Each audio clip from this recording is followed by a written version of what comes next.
Helen's thumb pressed against the rough grain of the yellow sponge. There was a stubborn, sticky ring of dried apple juice near the edge of the laminate dining table, a relic from Sunday afternoon that she had missed during her first 3 passes. The laminate was starting to wear thin in that spot, the faux wood pattern fading into a dull, chalky gray from the sheer volume of warm dishwater and abrasive rubbing it had endured over the last 2 years. The house was quiet, but it was a fragile sort of quiet. It was the silence of a house holding its breath. In the hallway, the grandfather clock, a heavy, dark oak piece her late husband Arthur had bought at an estate sale 30 years ago, gave its characteristic pre-strike click. A hollow, metallic tick whir. It was 3:14 p.m. On the counter sat a small, unopened box of chamomile tea and a single cracked mug. Helen had planned to boil the kettle at 3. She had even filled it with fresh tap water, her fingers lingering on the cold metal handle, but she hadn't pressed the switch. To press the switch was to commit to 15 minutes of sitting down, and sitting down was a tactical error when the driveway was about to fill. Exactly 3 minutes later, the gravel outside groaned. It wasn't a sudden sound, but rather a slow, heavy compression of stone under wide, low-profile tires. The engine of the white luxury SUV didn't shut off immediately. It idle-thrummed, a deep, bass-heavy vibration that rattled the loose pane in the kitchen window. Helen didn't look up from the apple juice stain. She didn't need to. She knew the sequence by heart. First, the electronic chirp of the car's proximity lock. Then, the slide and slam of the heavy rear door. Finally, the sharp, percussive click of Chloe's heels on the concrete walk, a rapid, impatient rhythm that signaled she was already behind schedule, even though she had no schedule to speak of today other than a late-afternoon personal training session. The back door didn't knock. It swung open, the brass latch rattling against the frame. "Mom, you in here?" "I'm running on absolute fumes, you have no idea." Chloe entered first, a whirlwind of lavender-scented laundry detergent, high-end athleisure wear, and the cold, metallic scent of air conditioning. She was holding a large, insulated tumbler in one hand and her phone in the other, her thumb flicking rapidly across the screen.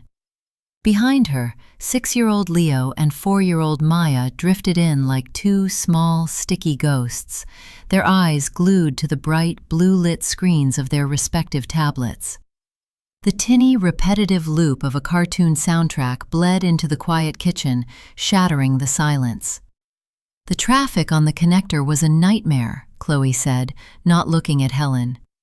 She set her tumbler down on the clean counter, leaving a wet ring right next to the unopened chamomile tea. "And Greg was supposed to take them, but he has this emergency client call and honestly, if I don't get to this Pilates class, my back is going to literally seize up. You don't mind, do you? Just until 6. Or maybe 6:30. Greg will pick them up. Or I will, whichever of us finishes first." Helen looked at her daughter's face. Chloe's skin was bright, flushed from the car's heater, her eyes darting between her phone and the fridge. There was no inquiry about Helen's day, no glance at the calendar on the wall, where the date was marked with a small, neat circle in blue ink, indicating Helen's long-delayed dental appointment to repair a chipped bicuspid.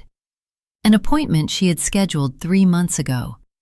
Helen felt the familiar, heavy weight settle in her chest. It was the metabolic calculation. To tell Chloe about the dentist would require an explanation. It would require explaining why the appointment couldn't be rescheduled. It would invite the sigh, the deep, theatrical sigh Chloe used to signal that Helen was being difficult, that Helen didn't understand how hard it was to raise children in the modern world, that Helen was retired and therefore possessed an infinite, shapeless pool of time. To argue would take 50 units of energy. To cancel the appointment and sit with the dull, throbbing ache in her jaw would take 10. She let her hand drop from the sponge. "They can stay," Helen said, her voice thin and flat, like paper that had been left in the sun too long. "You're a lifesaver," Chloe muttered, her thumb still moving. She didn't look up as she reached into her oversized designer tote bag and pulled out a half-eaten bag of organic cheese puffs, dropping them onto the table. "Maya had a little bit of a runny nose this morning, but I gave her some allergy medicine, so she should be fine. Just don't let them watch too much screen time, okay? I'm really trying to limit their sensory intake today." The irony did not register on Chloe's face as she turned on her heel, her heels clicking back toward the door. The cartoon soundtrack from Maya's iPad shrieked as the little girl sat heavily on the kitchen chair Helen had just wiped down, her sticky, blue-stained fingers immediately gripping the edge of the table. "Bye, sweeties. Be good for Grandma," Chloe called out, already halfway down the steps. The heavy front door clicked shut. The SUV's engine roared. The gravel crunched, and then the sound faded into the distance, leaving only the tinny, high-pitched electronic noise of the tablets and the heavy, sour smell of the cheese puffs. Helen stood by the sink. The warm water in the basin had gone lukewarm, a greasy film beginning to form around the edges. She looked at the small circle on the calendar. Then she looked at the cupboard where her tea was kept. Slowly, she walked over to the calendar. She didn't cross out the appointment. Instead, she took the blue pen, hovered over the circle, and very gently drew a single, thin line through it. She didn't clean the wet ring Chloe's tumbler had left on the counter. She just watched it slowly widen, the water sinking into the tiny cracks of the aging wood. Maya's nose was indeed running. A thin, glistening trail of mucus dried onto her upper lip. She didn't look up from her screen, her small thumb swiping with a practiced robotic rhythm. Leo had already slumped onto the living room rug, his shoes still on, heavy, mud-caked sneakers that Chloe had promised to take off before they entered. A small clump of dried clay broke off from his heel, crumbling into the beige fibers of the carpet Helen had vacuumed only that morning. Helen didn't yell. She didn't even sigh aloud. The physical routine of caregiving was so deeply grooved into her bones that her body moved without her mind's consent. She reached into the drawer for a tissue, her knees giving a dry, dull click as she bent down to wipe Maya's face. The child didn't acknowledge the touch. She simply pulled her head back slightly, like a horse dodging a halter, her eyes never wavering from the high-definition display of a colorful ball bouncing down a virtual hill. "Maya," Helen said softly, "look at me for a second, sweetie." Maya didn't look. "I want a juice box," she mumbled, her voice flat, devoid of the inflection children usually reserve for adults they expect to interact with. It was the tone of a command given to a smart speaker. Helen's hand hovered with the tissue. The scent of the lavender laundry detergent from Chloe's clothes still lingered in the air, a sharp, artificial floral note that seemed to coat the back of Helen's throat. She looked at her own hands, the skin thin, spotted with age, the nails short and blunt. These were hands that had raised Chloe. Hands that had once held a master's degree in botany. Hands that had spent 30 years cultivating a garden that was now mostly weeds, because she spent every afternoon inside this kitchen, waiting for the heavy rumble of the white SUV. She walked to the refrigerator. The hum of the compressor was loud, a steady, low-frequency rattle that always worsened in the late afternoon. Inside, the shelves were sparse. A carton of milk, 3 eggs, a jar of mayonnaise with a rusted lid, and a pack of juice boxes Chloe had left 3 weeks ago, the cheap, high-fructose kind Helen hated, but kept because she knew the alternative was a tantrum she didn't have the metabolic reserves to manage. She took one out. The plastic straw was glued to the back of the box with a hard, yellowed adhesive. As she peeled it off, the plastic wrap tore, leaving a sticky residue on her thumb. Instead of inserting the straw and handing it to Maya, Helen set the juice box on the counter. She stood there, looking at it. A tiny, silent decision crystallized in the quiet spaces of her mind. Usually, she would puncture the foil, place the straw between the child's lips, wipe the table again, pick up Leo's shoes, and begin preparing a toddler-friendly dinner of chicken nuggets and sliced apples. Today, she did none of those things. She walked back to her chair by the window. She sat down, her joints stiff, her back leaning against the hard wood. She watched the dust motes dance in the pale afternoon light that filtered through the shears. She did not turn on the TV. She did not pick up her knitting. She simply watched the juice box sit on the counter. "Grandma, my juice," Maya said, her eyes still fixed on the screen, her voice rising slightly in pitch but not shifting in focus. Helen didn't answer. She kept her eyes on the window, watching the empty street where the white SUV had disappeared, the quiet ticking of the grandfather clock marking the slow, agonizing passage of the afternoon. The blue light from Maya's iPad screen projected a cool, flickering square onto her small face, illuminating the dried track of mucus on her upper lip. The pale autumn sun had dipped behind the neighbor's garage, and the kitchen was rapidly losing its warmth. The shadows on the linoleum grew long and gray, stretching across the floor like thin fingers trying to reach the baseboards. Still, Helen did not turn on the overhead light. She sat in her high-backed wooden chair by the window, her hands resting flat on her thighs. The wool of her gray cardigan was scratchy against her wrists, a familiar, slightly comforting irritation. From this vantage point, she could see the dust motes that had suspended themselves in the dim air, frozen in place now that the air conditioning unit had finally clattered to a halt. "Grandma," Maya said again. Her voice was slightly louder, but it retained that robotic, demanding edge.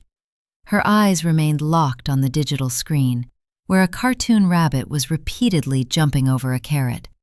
"I need the juice." Helen did not move. She felt the heavy, rhythmic thud of her own pulse in her ears, competing with the steady tick-whir-tick of the grandfather clock in the hall. Usually, this was the point in the afternoon where the invisible machinery of her caregiving would hum to life. She would slide out of her chair, her knees popping in the quiet house, and she would gently take the juice box, slide the tiny plastic straw out of its sheath, and puncture the silver foil circle with a practiced flick of her thumb. She would hand it to Maya, retrieve a clean rag to wipe the inevitable drip from the child's chin, and then pivot to the living room to gently coax Leo out of his mud-caked sneakers before the clay ground its way permanently into the carpet fibers. Instead, Helen watched a single fly buzz lazily near the ceiling, its wings making a dry, paper-thin scraping sound against the light fixture. In the living room, Leo let out a sharp, frustrated grunt. The tinny soundtrack of his tablet abruptly ceased, replaced by the repetitive, high-pitched double beep of a low battery warning. "Grandma, my iPad is dying," he announced to the empty space of the hallway. He didn't turn his head. He was lying on his stomach, his chin propped in his hands, his muddy heels kicked up in the air. "Get the charger." He didn't say please. He didn't even phrase it as a question. It was a statement of a problem that he expected the environment to solve for him. To Leo, Helen was part of the environment, like the heater that kicked on when it was cold, or the faucet that ran when he turned the handle. Helen looked down at her right shoe. The soft leather was scuffed at the toe from when she had kicked a heavy toy box out of the walkway last week. She did an internal calculation. To get up, walk to the hall closet, rummage through the basket of tangled black cords, find the specific lightning cable charger that Chloe had left behind, bring it into the living room, crawl under the heavy oak end table to plug it into the wall socket, and return to her chair would require approximately 12 minutes of physical effort. It would also reinforce the quiet, pervasive rule of the house, that Helen's purpose was to keep the screens lit, the bellies full, and the children pacified so they would not disturb the adults. If she stayed still, the tablet would die. Leo would complain. He might cry. He might even throw the tablet. Helen's gaze shifted to the dark, dried clump of mud that had just fallen from Leo's heel, resting like a small brown scar on the beige carpet. Let it die, she thought. The thought was not sharp or angry. It was remarkably cool, like a smooth river stone. The effort required to manage Leo's ensuing tantrum was, she realized, purely emotional. And her emotional reserve was a bank account that had been overdrawn for months. The physical effort of sitting still in her chair was zero. She chose zero. Maya finally shifted her body. The wooden legs of the kitchen chair shrieked against the linoleum as she dragged herself forward, her small hands reaching blindly toward the counter where the juice box sat. She still didn't look at the box. Her eyes were still trying to cling to the cartoon rabbit on the screen resting on her lap. Her fingers brushed the cardboard edge of the juice box, knocking it over. The box fell onto its side, sliding a few inches across the laminate. "Grandma!" Maya's voice took on a sharp, whiny register, the pitch rising to a frequency that usually made Helen's ears ring. "It fell down! Pick it up!" "You can reach it, Maya," Helen said. Her voice was remarkably steady, lacking the usual high-pitched performative warmth that grandmothers were expected to use. It sounded like the voice of a stranger in her own kitchen. Maya's thumb paused on the screen. For the very first time since she had walked through the back door 40 minutes ago, she turned her head. Her wide, dark eyes, so much like Chloe's, but without the hard edge of calculations, blinked at Helen. There was a profound, heavy silence in the kitchen. The little girl looked from Helen to the juice box, then back to Helen, her small brow furrowed in genuine confusion. The world was not operating according to its standard physics. When she spoke, the grandma unit was supposed to move. "Open it," Maya insisted, though this time there was a slight wobble of uncertainty in her voice. "No," Helen said softly. She didn't offer an explanation. She didn't say, "Grandma's hands hurt today," or "You're a big girl now, you can try." Explanations were currency. They were attempts to buy compliance or understanding from people who had no interest in her inner life. To explain was to apologize for her own boundaries, and Helen was finished apologizing. Maya stared at her. The silence stretched, thick and suffocating, punctuated only by the distant, rhythmic beep-beep of Leo's dying tablet from the other room. A car drove past the front of the house. The headlights swept across the living room window, casting a brief, bright lattice of shadow across the opposite wall before disappearing. For a fraction of a second, Helen's heart did a strange, familiar flutter, the instinctual expectation that it was Chloe returning early or Greg coming to relieve her. But the sound of the engine faded into the next block. Helen let out a slow, quiet breath through her nose. The smell of the damp carpet, the stale scent of the cheese puffs on the table, and the cold blue glow of the screens seemed to hang in the air like a fog. She leaned her head back against the high wooden slats of her chair and closed her eyes. "Grandma?" Leo's voice from the living room was closer now, laced with a sudden, anxious realization that the house had gone entirely dark and entirely quiet. "Grandma, where are you?" Helen kept her eyes closed. In the darkness behind her eyelids, she didn't see the messy kitchen, the mud on her carpet, or the sticky counter. She saw only the small, neat blue circle on her calendar, the one with the thin, straight line running clean through the center of it. The twilight in the kitchen had turned a deep, bruised purple. The yellow sponge, still damp with bleach water, lay cold and stiffening on the laminate table, inches away from where the fallen juice box rested. A slow, dark bead of red liquid gathered at the crushed corner of the box. It swelled, trembling for a moment under its own weight before detaching and dropping onto the table. It slid through the dried apple juice ring, picked up speed, and rolled off the edge. Tink! It hit the linoleum. Then another. Tink! Helen watched the drop. Her eyes had adjusted to the dark, and she could see the tiny, glossy puddle expanding on the floorboards near Maya's sneakers. Usually, a spill of this nature would trigger an immediate, almost instinctive sequence of physical movements. The rapid reach for the paper towel roll, the low mutter of reassurance, "It's okay, sweetie, Grandma's got it," and the quick, bent double scrubbing that left her lower back throbbing for an hour. Today, she simply sat. She counted the seconds between the drops. 6 seconds, then 7. "Grandma?"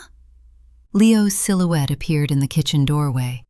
He looked smaller in the dim light, his shoulders rounded, the useless black slab of his dead tablet clutched against his chest like a shield. Without the blue glow of the screen illuminating his features, his face looked pale and strangely vacant, as if the battery of his own attention had run flat along with the device. "Why is it dark?" he asked.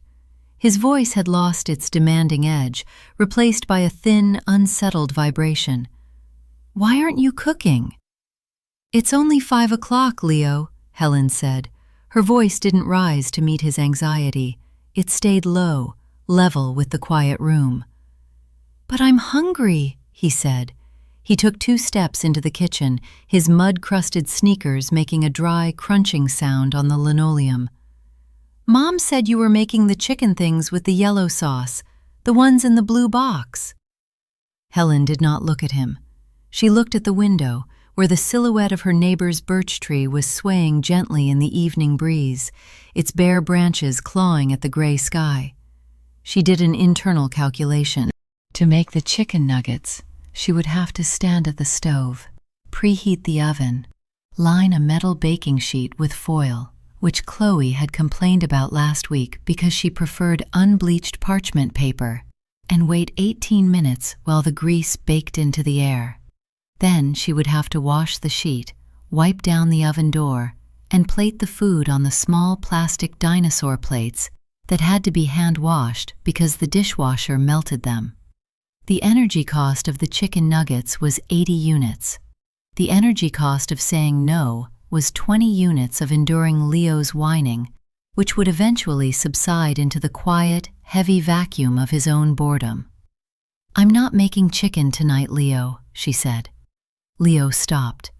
He looked at Maya, who was still sitting in her chair, her small fingers picking at the peeling vinyl of the seat. Maya had finally given up on the juice box. She had slumped forward, her cheek pressed against the cold laminate, her eyes fixed on the dark, unreflective screen of her tablet. "But what are we going to eat?" Leo's voice rose, a sharp, ragged sound that scraped against the quiet. "Mom said you always have food. She said we don't have to bring anything because you have everything." She said we don't have to bring anything. The words hung in the cold kitchen air, heavy and unadorned. It was the truth, of course. Chloe had long since stopped sending diaper bags, change of clothes, or snacks. Why bother? Helen's house was a fully stocked, infinitely self-replenishing pantry. If Helen ran out of milk, Helen bought more. If the children ran out of clean clothes because they had spilled chocolate milk down their shirts, Helen washed them. It was a natural resource, free and unlimited, like the air they breathed. Helen rose from her chair. The movement was slow, deliberate. Her knees gave a dry, splintering crack that sounded incredibly loud in the dark kitchen. Leo flinched slightly, stepping back toward the doorway, as if surprised that the grandma unit was capable of independent movement without a direct command. She didn't walk toward the pantry or the freezer. She walked to the sink. The pipes behind the drywall groaned as she turned the cold water tap.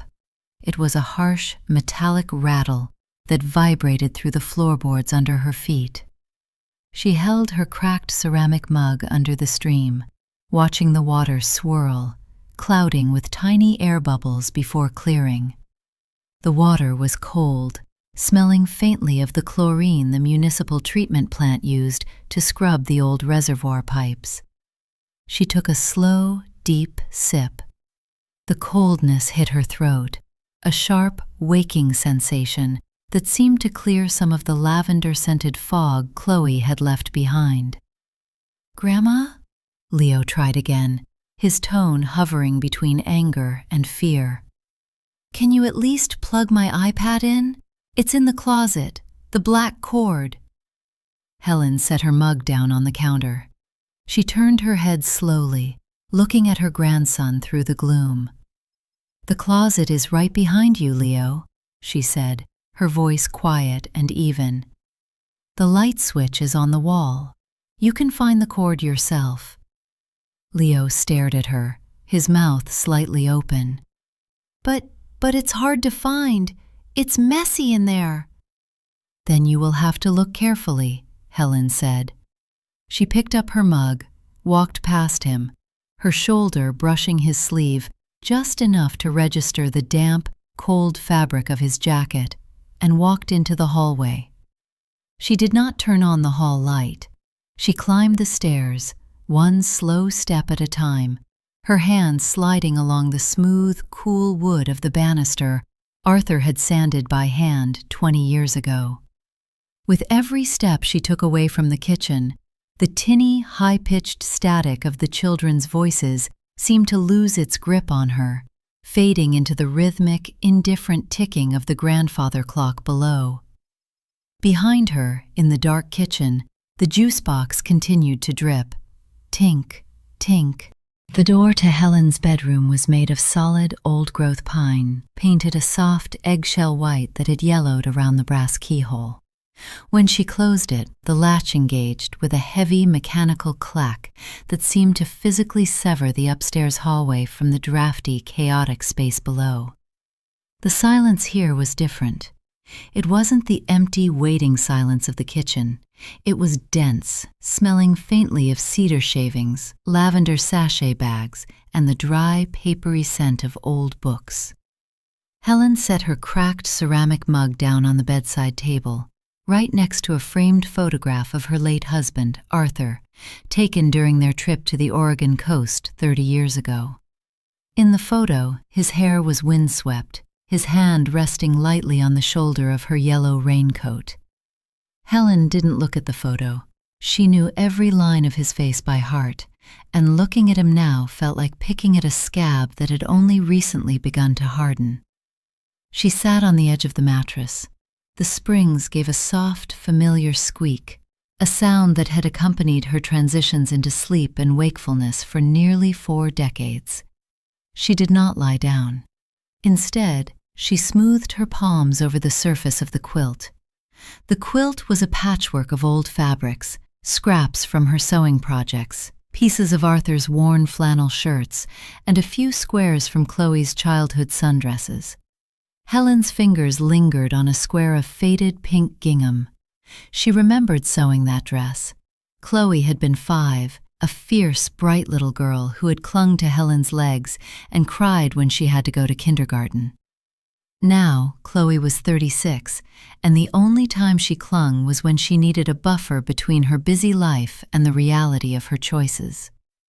Through the floorboards, a muffled vibration traveled upward. Clatter. It was the sound of the hall closet downstairs. It was followed by the sharp, metallic rattle of wire coat hangers sliding along the wooden bar, a sound that always ended with several hangers falling to the floor. Leo had evidently found the closet, but his search for the iPad charger was not going smoothly. "Maya, stop it!"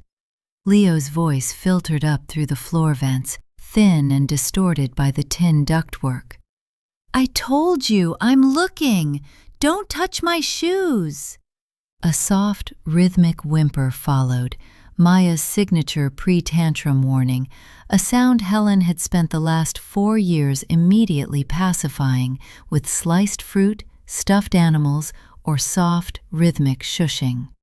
Helen sat perfectly still, her hands resting on the pink gingham square. The physical instinct to rise was there, pulling at the muscles in her thighs, a phantom pressure in her lower back urging her to open the door, walk down the stairs, and restore order. It was the training of a lifetime. The societal contract of grandmotherhood, to be the shock absorber for the family's friction. She did an internal calculation. If she went down now, she would soothe Maya, find the charger, plug the tablet in, sweep up the mud, and wipe the spilled juice. She would spend 40 units of energy to restore a peace that was entirely artificial. The children would go back to their screens, Chloe would arrive late with a distracted thank you, and the cycle would reset for Thursday. If she stayed here, the children would be uncomfortable. They would face the minor, harmless friction of a dark house, a dead battery, and a spilled drink. Let them be uncomfortable, she thought. The thought was not born of malice. It was a cold, logical realization. The children had no concept of her humanity because they had never been allowed to experience her absence. To them, she was a utility, like electricity. You only notice the power grid when the lights go out. Downstairs, a heavier thud echoed. It sounded like the vacuum cleaner, stored at the front of the closet, had been knocked over, its plastic attachments clattering across the hardwood hallway floor. "Leo, I want Mommy," Maya cried, her voice now fully unraveled, a wet, high-pitched wail that vibrated through the vents. "It's dark. I want to go home." "Mommy isn't here," Leo shouted back, his own voice cracking with a 6-year-old's frustration. "She's at the gym. Shut up, Maya." Helen closed her eyes. She focused on the sensory details of her room. The cool draft from the window pane where the caulking had shrunk. The smell of the cold water in her mug. The slow, heavy thump, thump, thump of the old water heater in the basement. A rhythmic, mechanical heartbeat that had kept this house warm through 40 winters. She reached out and took a sip of the water. It was flat and tasteless now, but it was cold. In the quiet of her bedroom, she realized she was not angry at the children. They were merely acting according to the rules they had been taught. They had been taught that their desires were paramount, that screens were a right, and that Grandma was the silent engine that kept their world running without ever needing fuel. She set the mug down. She stood up, walked to her closet, and pulled out a heavy, dark blue wool blanket.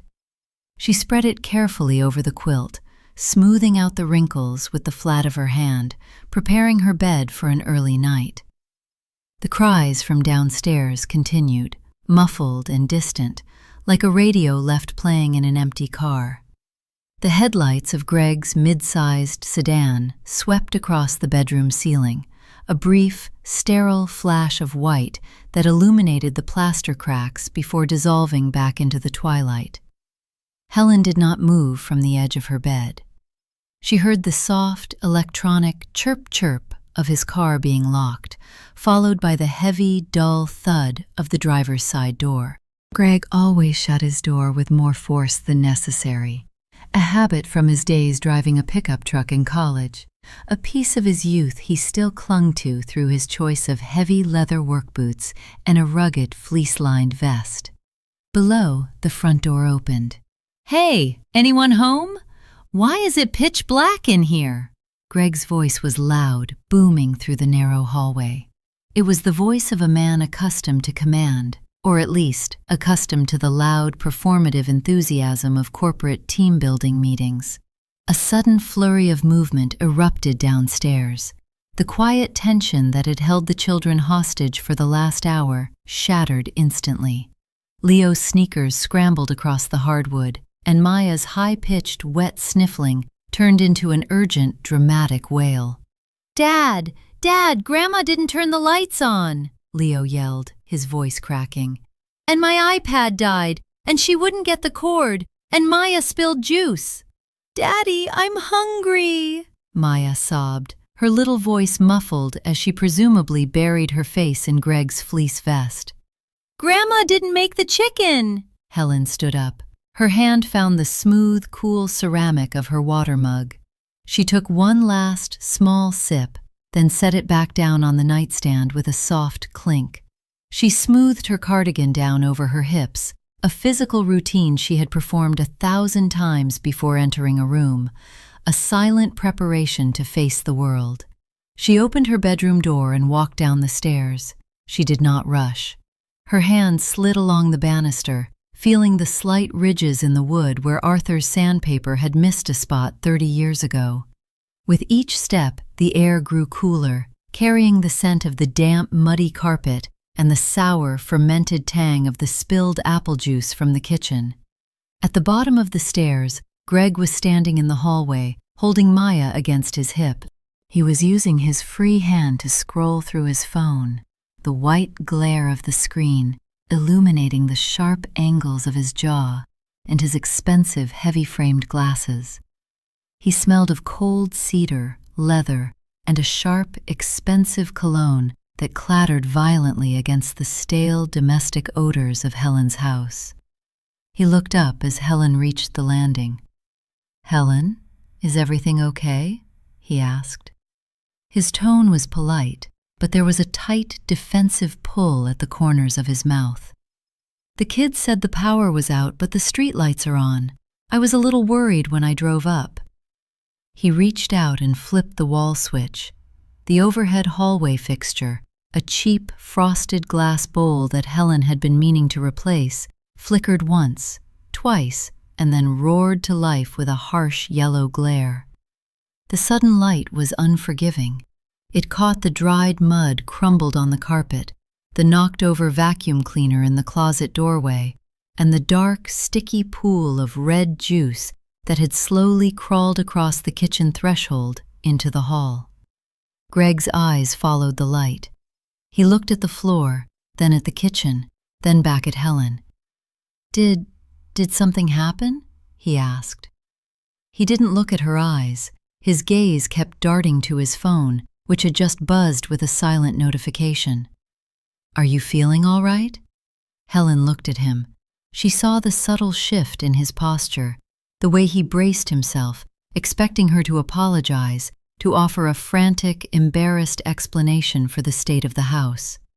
He was waiting for her to say she had a migraine, or that she had slipped, or that the children had been particularly difficult today. If she apologized, he could offer a patronizing, polite reassurance. "Oh, don't worry about it, Helen, we'll get it cleaned up." And the hierarchy of their arrangement would remain intact. She did an internal calculation. To apologize was to accept blame for a standard she had never agreed to. To explain was to validate his belief that her primary function was to maintain his convenience. "I am fine, Greg," she said. Her voice was flat, level, and entirely devoid of the defensive flutter he was waiting for. Greg blinked behind his glasses. His thumb hovered over his phone screen. "Okay, but the kids said they haven't eaten, and the place is, well, it's a bit of a mess. Did Chloe forget to tell you about dinner?" "Chloe told me," Helen said. She didn't add anything else. She let the silence stretch between them, heavy and suffocating. In the modern world of busy suburban schedules, silence was a vacancy that people like Greg and Chloe felt compelled to fill. They hated silence. It forced them to look at what they were avoiding. Greg shifted Maya's weight to his other hip. His face was beginning to flush, a faint pink creeping up from his collar. The polite, corporate casual mask was slipping, replaced by the tight, pinched look of a man who had encountered an unexpected delay in his routine. "Right," Greg said, his voice dropping a fraction of an octave. "Well, I guess we'll just grab something on the way home then. Since, the kitchen." He looked at the spilled juice, clearly hoping Helen would offer to grab a rag before they left, so the sticky residue wouldn't dry into the floorboards overnight. Helen stayed exactly where she was. She kept her hands folded loosely in front of her cardigan. "We'll get out of your hair then," Greg muttered, his tone now distinctly cool. He set Maya down, his movements slightly rougher than before. "Leo, grab your tablet, let's go." Leo didn't need to be told twice. He snatched his dead tablet from the hall floor and bolted for the front door, leaving a trail of dried mud behind him. Maya followed, her small hand clutching her father's fleece vest, her eyes darting back to Helen with a mixture of confusion and fear. Greg didn't say goodbye. He stepped over the spilled juice, opened the front door, and ushered the children out into the cold evening air. The heavy door clicked shut. The silence returned to the hallway, but it was no longer fragile. It was dense, cold, and solid. Helen stood under the harsh glare of the overhead light, listening to the gravel crunch as the sedan backed out of the driveway. She looked down at the dark red pool of juice on her floor. Slowly, she walked back to her chair by the window, leaving the light on, and the spill exactly as it was. Wednesday morning arrived with a thin, watery light that crawled over the windowsill and lay in cold, pale stripes across the kitchen floor. Helen stood at the stove. The kitchen was cold, the heat not yet having risen from the basement vents. She wore her thick wool socks and her faded flannel robe, the sash tied tightly around her waist. In her hand, she held a small metal saucepan filled with water. She placed it on the burner and turned the dial, listening to the dry, rhythmic click, click, click of the electronic ignition before the gas caught with a soft blue whoosh. She was making a single soft-boiled egg. Normally, her mornings were a race against the clock. She would swallow a cup of lukewarm instant coffee while wiping down the counters, checking the weather app to see if she needed to pack rain gear for Leo, and prep making a batch of kid-friendly muffins to freeze for their afternoon arrivals. She would eat standing up, her eyes darting to the clock every few minutes. Today, she stood and watched the water. She watched the tiny silver bubbles form at the very bottom of the saucepan, clinging to the dark metal before detaching and rising slowly to the surface. The process took 4 minutes. It was a beautiful, insignificant span of time, and she claimed every second of it. On the floor, near the threshold to the hallway, the spilled apple juice had dried into a dark, gummy scab. It had lost its bright red luster, turning the color of dried blood, and had gathered several stray specks of gray dust and a single stiff black thread from Greg's fleece vest. Helen looked at it. She didn't feel the usual surge of irritation or the frantic urge to scrub. The stain was simply there. It was a physical record of Tuesday's boundary. The kettle on the counter didn't whistle. She had taken it off the heat just before the steam could trigger the metal reed. But her phone, resting next to the microwave, gave a sharp double vibration. Bzz, bzz. The sound was jarring in the quiet kitchen. It rattled against the ceramic tile of the backsplash. Helen didn't move toward it. She took a spoon, gently lowered the egg into the boiling water, and set a small mechanical sand timer on the counter. The red sand began to trickle through the narrow glass neck, a silent vertical measurement of 3 minutes. Zzz, zzz. The phone vibrated again. Helen poured her tea. She used a loose-leaf Earl Grey, the scent of bergamot rising with the steam, sharp and clean, cutting through the slightly sour smell of the kitchen. She took her mug and the soft-boiled egg, now resting in a small white ceramic cup, and walked to the dining table. She sat down. She cracked the top of the eggshell with her spoon, the sharp tink-tink of the metal against the white shell echoing in the empty room. She peeled away a small circle of the warm white membrane, exposing the bright liquid gold of the yolk. Only after she had taken her first bite of toast did she reach for her phone. The screen lit up, displaying 2 text messages from Chloe.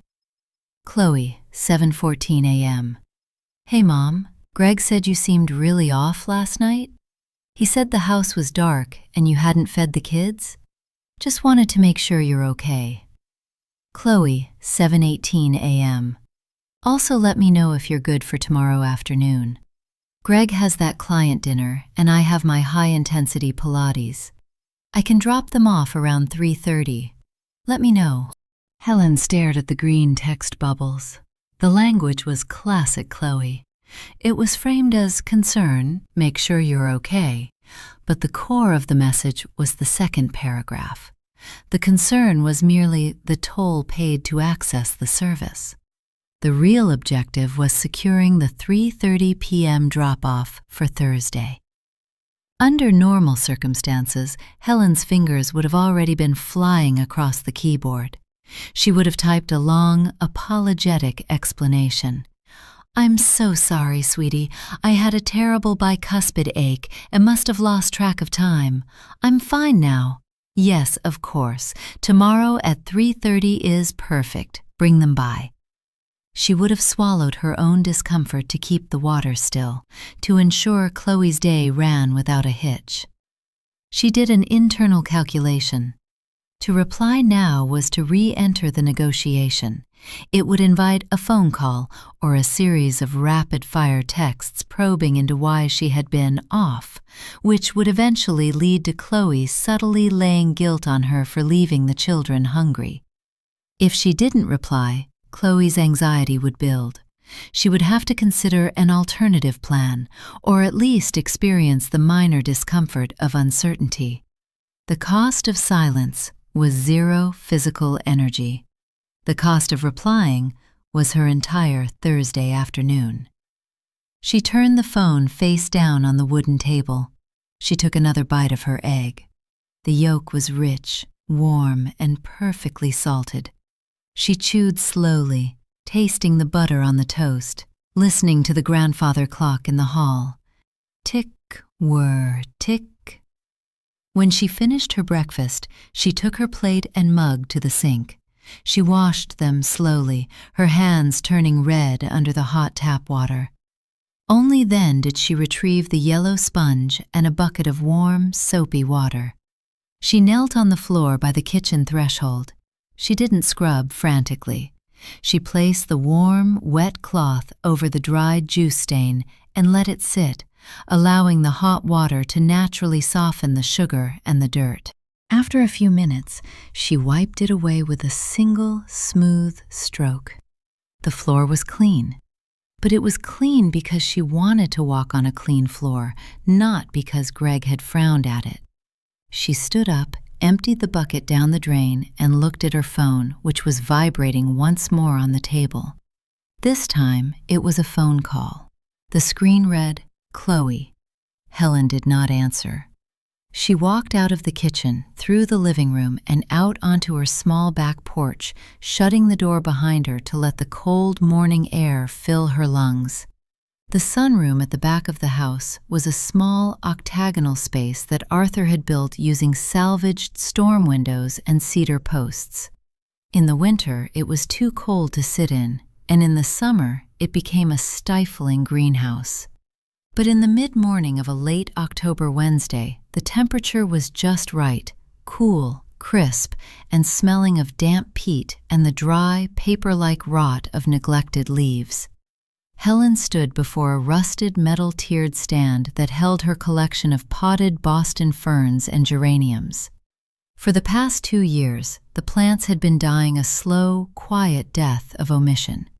She would rush through the sunroom with a plastic pitcher, splashing a little tap water onto the parched soil of whichever pot looked most desperate, before running to answer the phone or to open the door for the kids.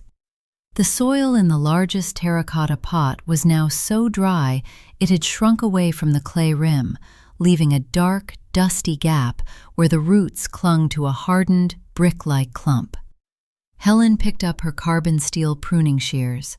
The weight of the tool was comforting in her hand, solid, cold, and heavy. She rubbed her thumb along the flat of the blade, feeling the thin film of machine oil she had applied 2 winters ago. She took a deep breath, the scent of earth and old clay filling her chest, a stark contrast to the aggressive, artificial lavender of Chloe's laundry detergent that still seemed to haunt the lower hallway.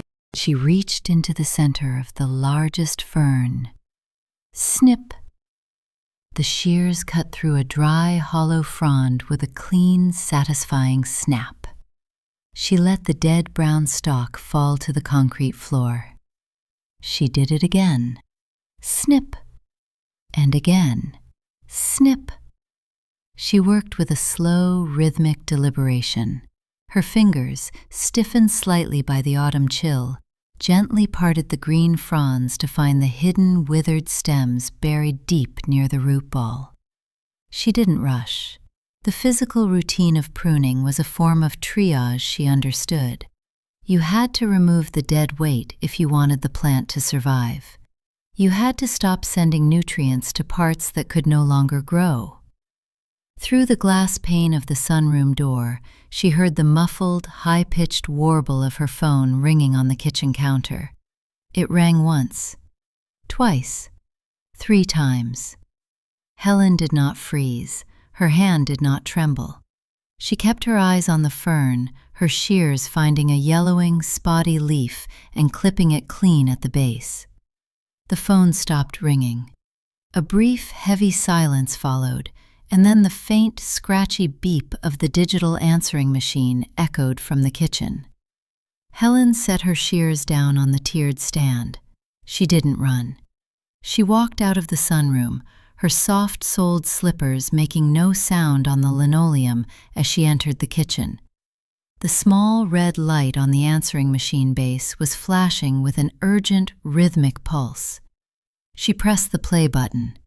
The machine gave a dry, electronic click, and then Chloe's voice filled the room, distorted by the tiny, cheap speaker. "Mom, it's me again. Are you screening my calls? Greg said you were acting really weird last night, and now you aren't answering. Look, I really need to know about tomorrow. If you can't do it, I need to know now so I can find someone else. Though honestly, it's less than 36 hours notice, and everyone is booked. I have my high-intensity Pilates class, and Greg has that client dinner. Call me back as soon as you get this." The word honestly grated against the quiet kitchen. Helen stood by the counter, her hand resting on the cool laminate near the answering machine. She did an internal calculation. Chloe's message was a masterclass in weaponized incompetence. She had framed the situation as if Helen were an employee who had failed to show up for a scheduled shift. She had bypassed the reality that she had never actually asked Helen to watch the kids on Thursday. She had simply announced the drop-off. By invoking the less than 36 hours notice, Chloe was attempting to transfer the guilt of her own poor planning onto Helen. making Helen responsible for the cancellation fee of her Pilates class and the success of Greg's client dinner. If Helen called her back, Chloe would use her frantic, high-stress tone to steamroll any objections. She would say, "Mom, please, just this once, I'm begging you, I'm so stressed out." Helen picked up her phone. She did not press the call button. Instead, she opened the text message thread. Her thumb hovered over the keyboard. Usually, she would type a paragraph of explanations, excuses, and soft, apologetic language to cushion the blow. This time, she typed 5 words: "I am busy tomorrow." She pressed send. She did not wait to see if the little typing bubbles would appear. She immediately turned the phone completely off, holding down the power button until the screen went dark and cold. She walked back to the sunroom. She picked up her shears, stepped over the pile of brown fronds on the concrete floor, and reached back into the green heart of the Boston fern, her hands steady, her mind remarkably quiet. By 6 o'clock on Wednesday evening, the kitchen smelled of roasted garlic, olive oil, and rosemary. Helen stood at the wooden cutting board, her fingers damp from the starch of a yellow turnip. She was peeling parsnips, her thumb guiding the curved metal blade of the peeler through the tough, pale skin in long, rhythmic strokes. The discarded peels curled into neat white ribbons on the damp paper towel beside her. For years, dinner had been an afterthought, a series of quick, highly processed compromises designed to please the erratic palates of children who only wanted yellow foods. She had spent countless evenings microwave heating dinosaur-shaped nuggets, boiling boxed macaroni, or scraping the charred edges off cheap frozen pizzas because she was too exhausted to cook 2 separate meals after a 5-hour shift of running after Maya and Leo. Tonight, she was making a root vegetable hash with a single sprig of rosemary she had clipped from her porch container, topped with a soft poached egg. It was a meal that required patience. It required the iron skillet to be preheated until a drop of water danced on the surface before evaporating. She was just lifting the iron skillet to the burner when the gravel outside groaned. Helen did not drop the pan.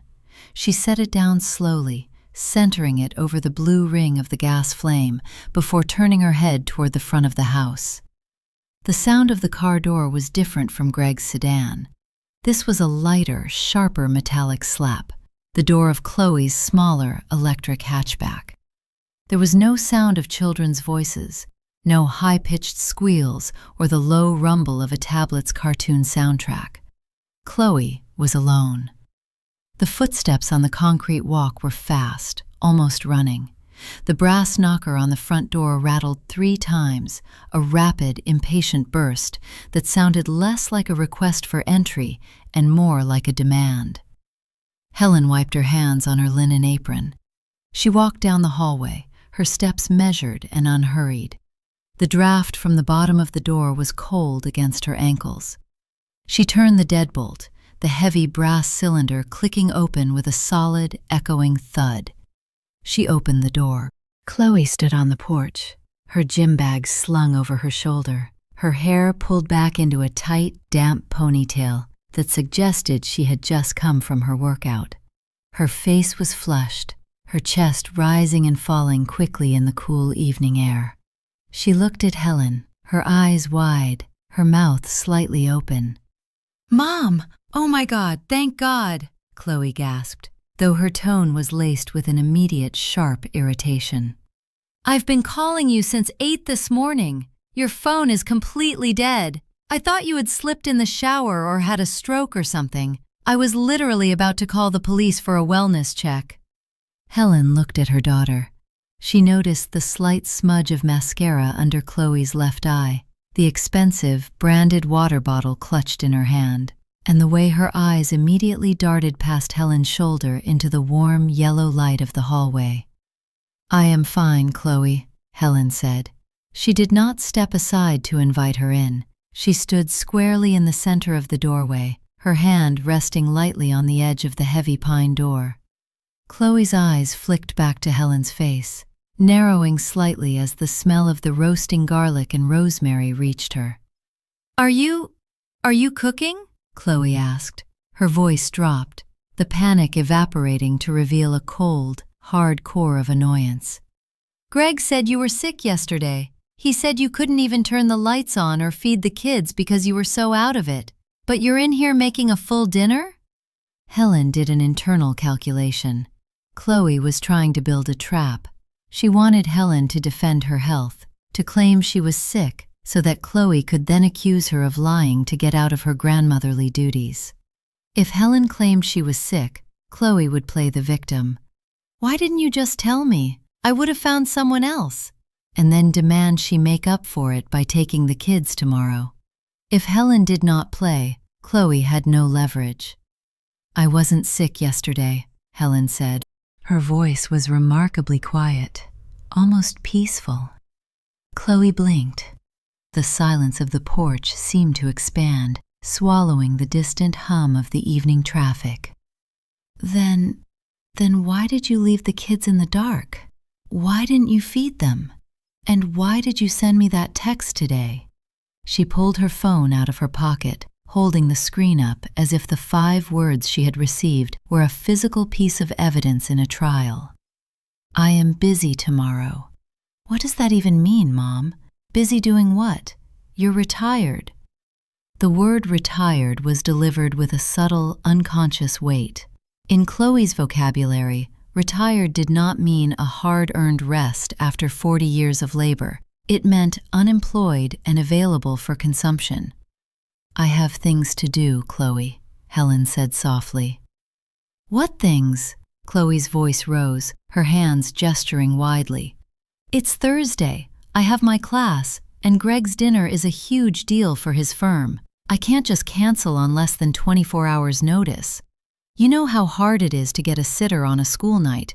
It's literally impossible. I don't understand why you're being like this." "I am busy," Helen repeated. She didn't offer a list of errands. She didn't say she had to water her ferns or go to the grocery store or simply sit in her quiet bedroom with a cup of tea. To offer a list was to invite Chloe to evaluate her tasks, to let Chloe decide if Helen's time was more valuable than her Pilates class. And Helen knew that in Chloe's mind, nothing Helen did could ever carry more weight than Chloe's convenience. "Mom, this is crazy," Chloe said, her face hardening. She took a half step forward, expecting Helen to back up and let her into the warmth of the house. "Let me come in. Let's talk about this. We need to figure out tomorrow." Helen did not back up. Her hand on the edge of the door tightened slightly. "I have dinner on the stove, Chloe," Helen said. Her voice remained level, a cool barrier of glass. "I cannot watch the children tomorrow. You will need to make other arrangements." Before Chloe could find the words to reply, Helen gently but firmly began to close the door. "Mom, wait!" Chloe's voice was high, frantic, and entirely unaccustomed to being shut out. The latch clicked.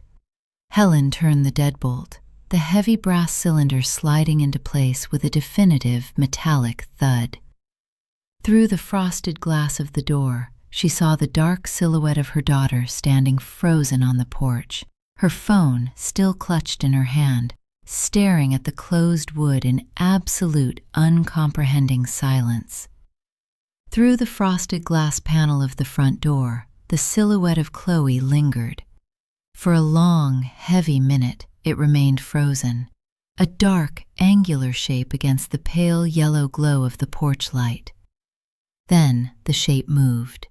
First came the sharp, furious stomp of heels retreating down the concrete walk, the rhythm faster and more chaotic than before. A moment later, the aggressive, dry crunch of gravel erupted as Chloe's car was thrown into reverse. The tires spun briefly, spitting a small shower of stone against the wooden fence before the car surged backward into the street.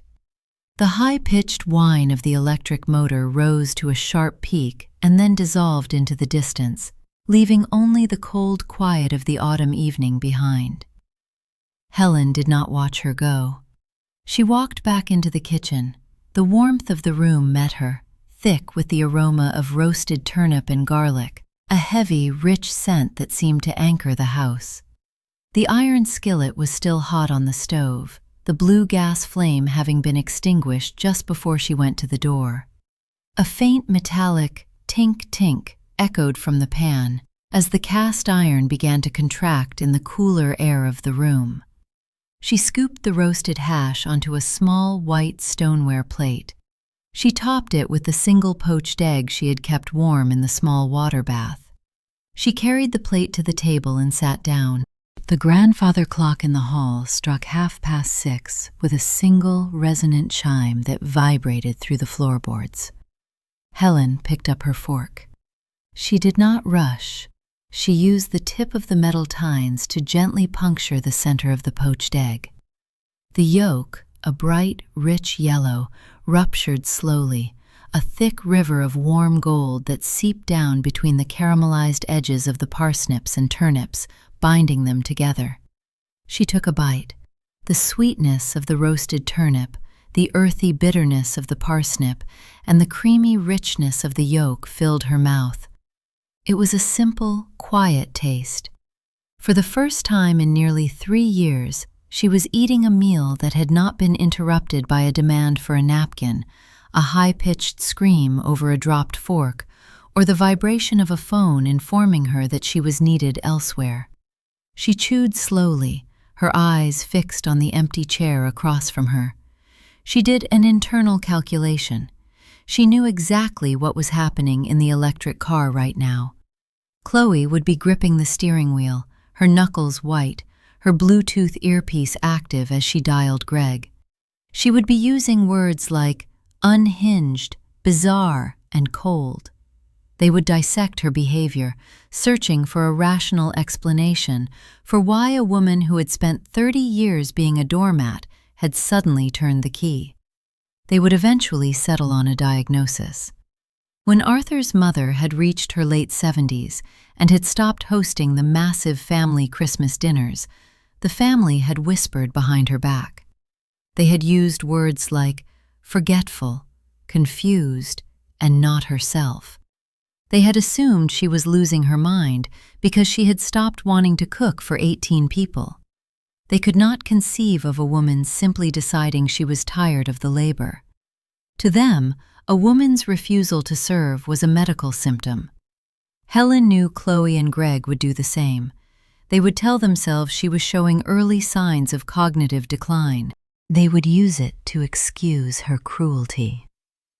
Helen swallowed her food. She felt a strange, cold sense of peace settle over her chest.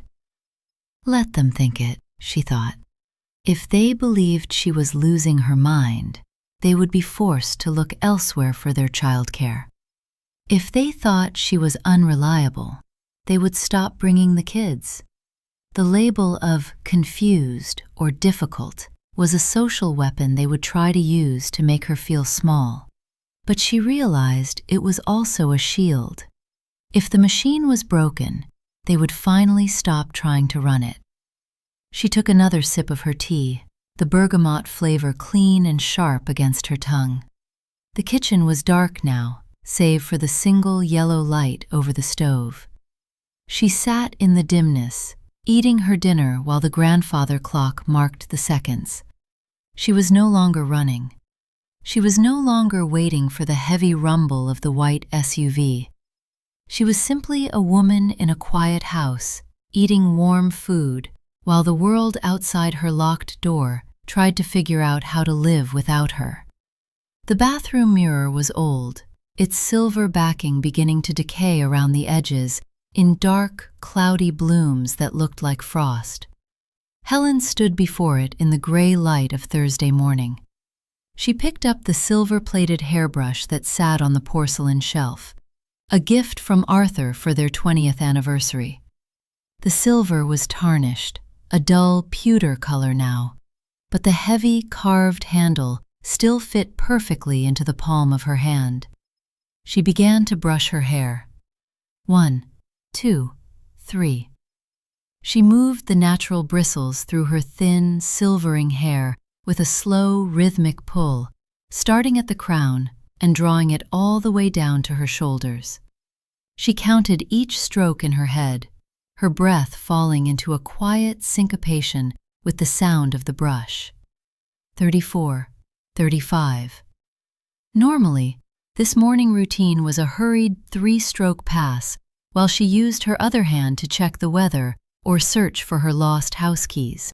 Her hair was usually pulled back into a quick, practical bun, secured with a plastic claw clip that pinched the back of her scalp, designed solely to keep her hair out of the kids' sticky fingers and the soapy water of the sink. Today, she brushed it 50 times. She let the hair fall loose around her face, soft and surprisingly light. In the hallway, the grandfather clock clicked and chimed the quarter hour. It was 7:15 a.m. Helen walked down the stairs, her feet bare on the cold wooden steps. The kitchen was quiet. On the laminate counter, her mobile phone lay exactly where she had left it the night before, a flat black mirror of plastic and glass.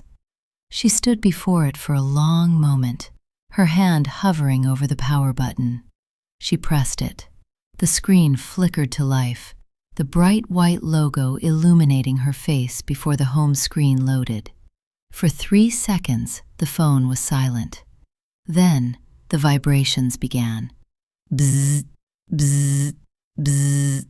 The phone danced slightly across the laminate surface, a rapid, frantic succession of notifications that sounded like a small, trapped insect.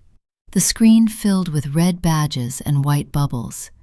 8 missed calls from Chloe, 3 missed calls from Greg, 5 text messages from Chloe, and 1 long, blocky text from Greg that had arrived at 10:42 p.m. the previous night. Helen did not open Chloe's messages first. She knew what they would contain: a chaotic trajectory of anger, panic, guilt-tripping, and finally, a cold, performative silence. Instead, she tapped on Greg's message. Greg's texts were always structured like corporate emails, neat, punctuated, and designed to establish a paper trail of his own reasonableness. Greg, 10:42 p.m. Helen, we are deeply concerned about your behavior. Chloe came home in absolute tears tonight. We don't understand why you refused to let her in, or why you are suddenly refusing to help with the kids. If you are experiencing some kind of medical issue or cognitive overwhelm, you need to tell us. We had to scramble and hire a last-minute sitter from an agency for $45 an hour plus booking fees just so I could make my client dinner and Chloe wouldn't miss her class. We are happy to handle the cost for now, but we need to know we can rely on you. We think it's best if we all sit down for a family chat this weekend to discuss your health and how we move forward. Helen read the words twice. She noticed the subtle, insidious weight of the phrasing: cognitive overwhelm, my client dinner, we need to know we can rely on you. With a few carefully chosen corporate buzzwords, Greg had managed to reframe her free, uncompensated labor as a binding contractual obligation that she had breached, while simultaneously hinting that her desire for a boundary was a symptom of mental decay. And the line about being happy to handle the cost was a classic piece of passive-aggressive leverage designed to make her feel the financial weight of her selfishness. She did an internal calculation. If she replied to Greg, she would be validating his right to demand an explanation. If she agreed to a family chat, she would be walking into an intervention where 2 highly articulate, highly stressed adults would tag-team her with concern until she capitulated just to make the noise stop. They wanted her to defend her sanity, because as long as she was defending herself, she was playing by their rules. The cost of a response was her peace of mind. The cost of silence was their continued, simmering frustration. She tapped the power button.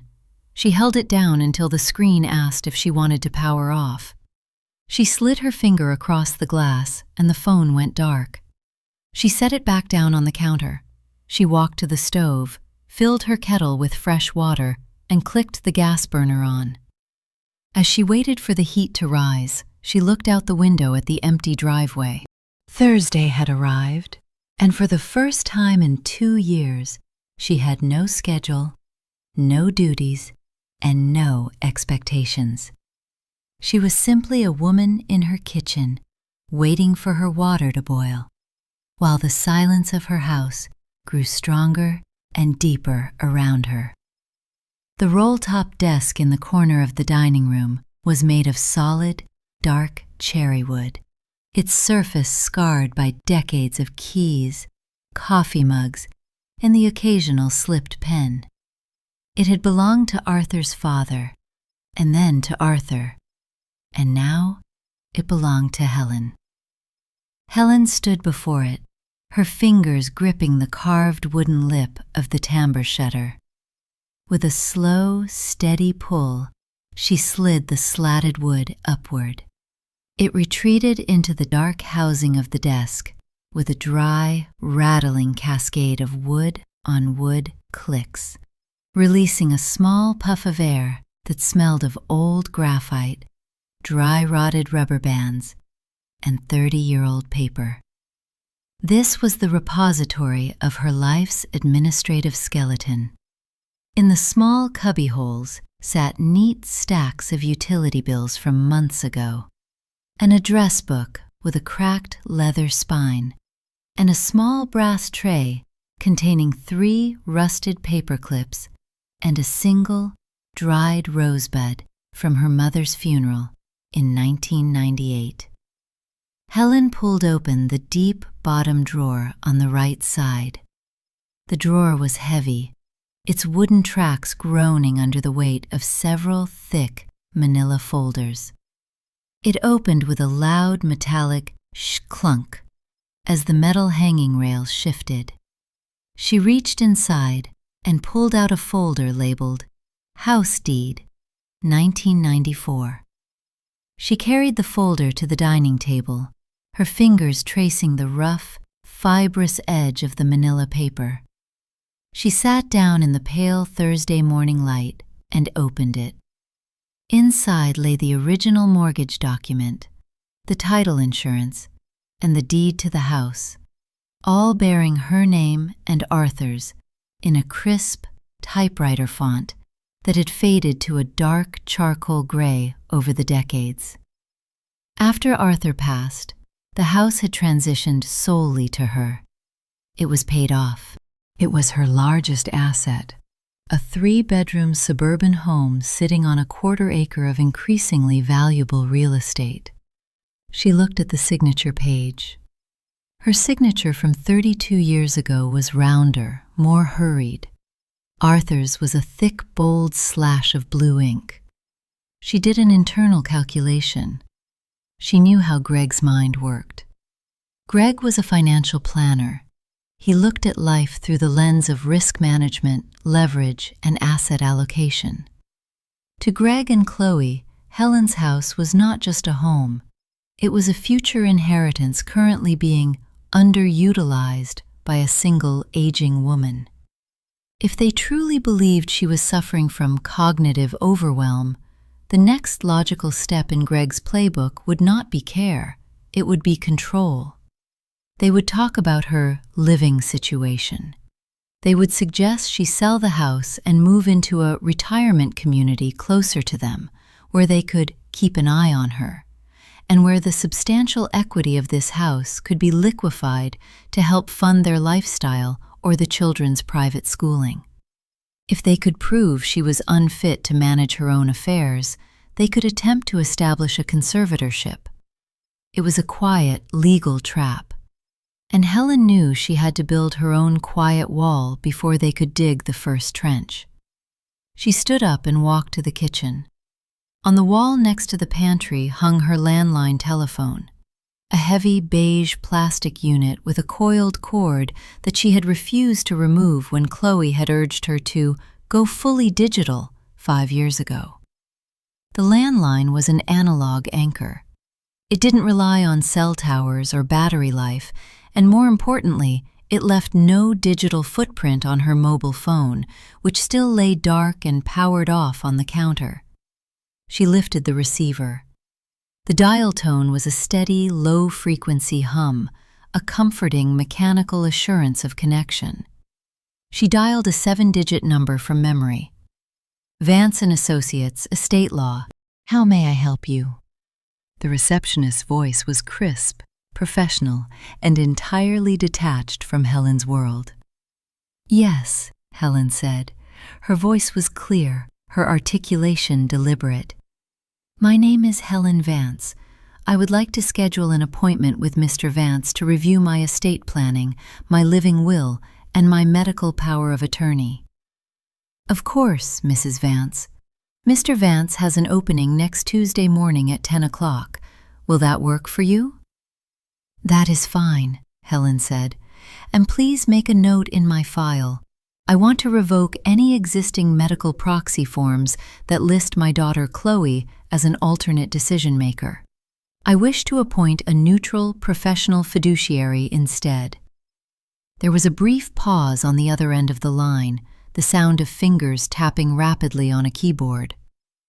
I've made a note of that, Mrs. Vance. We will have the paperwork ready for your review. Thank you, Helen said. She hung up the receiver. It settled into the cradle with a heavy plastic clack, but she didn't leave the phone. She lifted it again and dialed a different number, her primary care physician's office. I would like to schedule a standard physical, Helen told the scheduler, and I would like to specifically request a full cognitive baseline assessment, a mini mental state examination, please. We can do that, Mrs. Vance. We have an opening tomorrow morning at 9. Is it for an insurance renewal? No, Helen said, her hand tightening slightly around the beige receiver. It is for my own records. She hung up. She looked at her hands. They were steady. The skin was thin, showing the blue map of her veins beneath the surface, but they were the hands of a woman who was still entirely in possession of herself. She walked back to the dining table. She sat down, picked up her fountain pen, and on a clean sheet of lined paper, she began to write down the dates and times of her appointments in her neat, precise cursive. She was setting the stones of her fortress, one by one, before the storm could arrive. By 3 o'clock on Thursday afternoon, the pale autumn light had migrated to the western windows of the dining room, casting long, skeletal shadows of the backyard birch tree across the table. Helen sat before a neat stack of white paper bank statements spanning the last 18 months. She preferred paper. The online portals Chloe had tried to set up for her felt slippery, ephemeral, and prone to disappearing behind forgotten passwords and security codes. Paper was solid. It was a physical ledger of where her pension and Arthur's Social Security survival benefits had gone. In her right hand, she held a fresh yellow highlighter. Squeak! The felt tip of the marker slid smoothly over a line on the June statement. Target, $142.18. She remembered that day. Maya had dropped her sippy cup down a storm drain in the parking lot, and Chloe had insisted they go inside immediately to buy a replacement. But they hadn't just bought a cup. They had bought a box of organic fruit snacks, a pack of diapers that Chloe had forgotten to bring in her bag, 2 coloring books, and a plastic dinosaur toy that Leo had screamed for until Helen had quietly slid her card through the reader to make the noise stop. I'll Venmo you tonight, Mom, Chloe had said, her eyes already scanning her phone for the location of her next errand. Of course, the money had never arrived. To ask for it would have cost 70 units of energy. It would have invited Chloe's defensive sigh, her accusation that Helen was counting pennies when Chloe was stretched to her absolute limit. Helen's highlighter moved down the page. Squeak! Costco, $218.45. Bulk diapers, baby wipes, and 3 boxes of organic chicken nuggets. Squeak! Pediatric urgent care copay, $50. When Greg was out of town and Chloe couldn't find her wallet in the panic of Leo's ear infection. Squeak! Whole Foods, $84.12. As she highlighted line after line, a bright neon yellow road began to snake its way through her statements. It was a staggering visual representation of her own quiet exploitation. On her fixed retirement income, these were not small numbers. They were her grocery budget, her heating fund, the money she had meant to save for a new hot water heater. She had been subsidizing their busy, middle-class suburban chaos with her own modest security. She had been paying for the privilege of working as their free, full-time nanny. At the very bottom of her main credit card statement, there was a separate section, Authorized User Activity. Chloe had a physical card tied to Helen's account. It had been issued 4 years ago, just for emergencies, so Chloe could purchase groceries or medicine for the kids if she was running errands on Helen's behalf. Helen's highlighter hovered over the latest entry from last week. The Juice Lab, $34.50. 3 organic green juices and a gluten-free muffin. Not an emergency.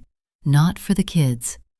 A casual tap of a card that did not belong to her, paid for by a woman who had spent 40 years counting coupons.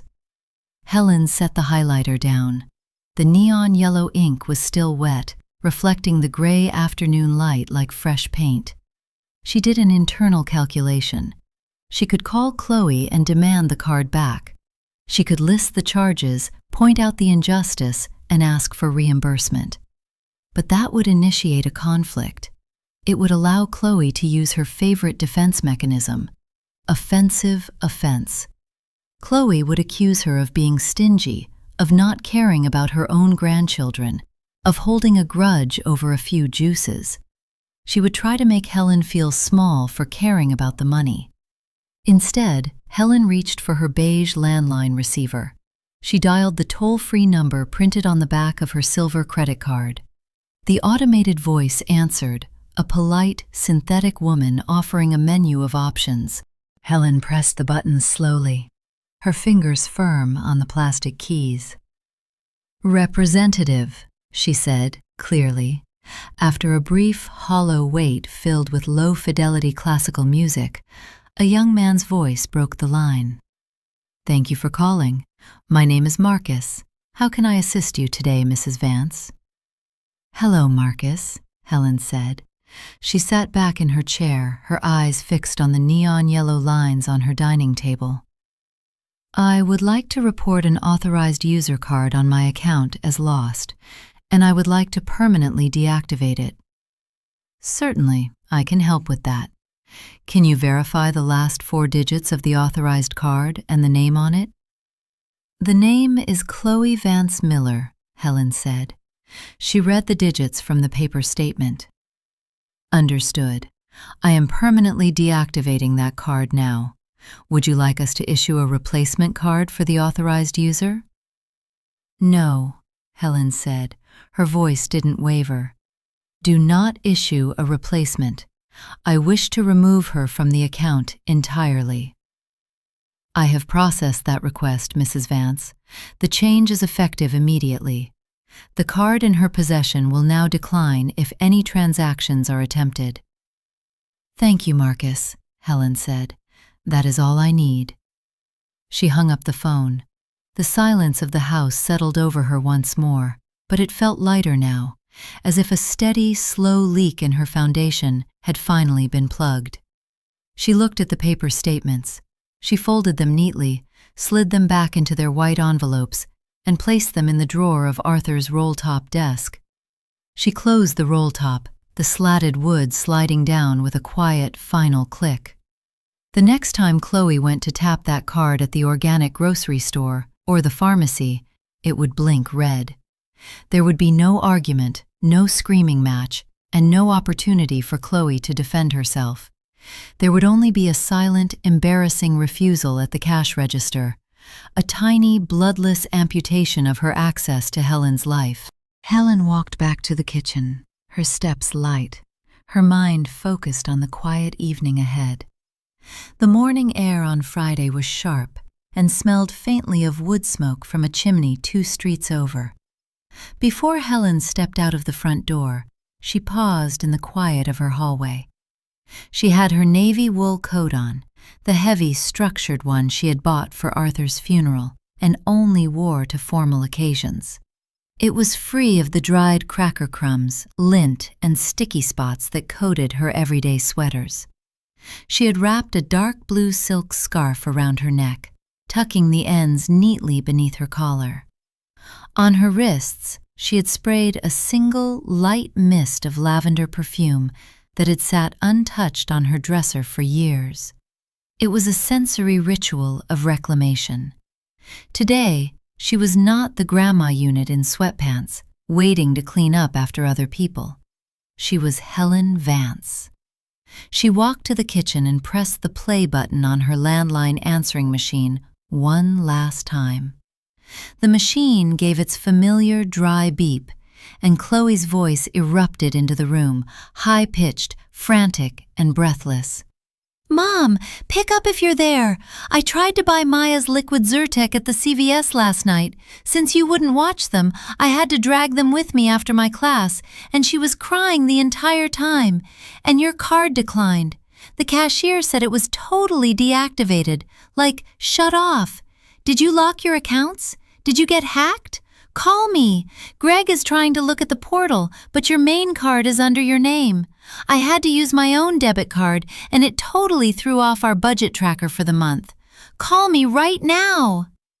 Helen stood by the counter, her gloved hand resting lightly on the beige plastic of the phone. She did an internal calculation. Chloe's immediate reaction was telling. She couldn't conceive of a reality where Helen had voluntarily shut off her access to the money. In Chloe's mind, a declined card could only be the result of a banking error or a cyber attack. The idea that Helen would actively choose to stop subsidizing her life was an impossibility, because to accept that would mean accepting that Helen possessed her own agency, her own anger, and her own boundaries. And the complaint about the budget tracker was the final insulting touch. Chloe's budget tracker was only balanced because Helen's quiet, unrecorded pension contributions had been filling the gaps. Helen reached out her index finger and pressed the dark gray button labeled Delete. The machine gave a short, high-pitched chirp. The tiny digital display on the base dropped back to a quiet, blinking 0.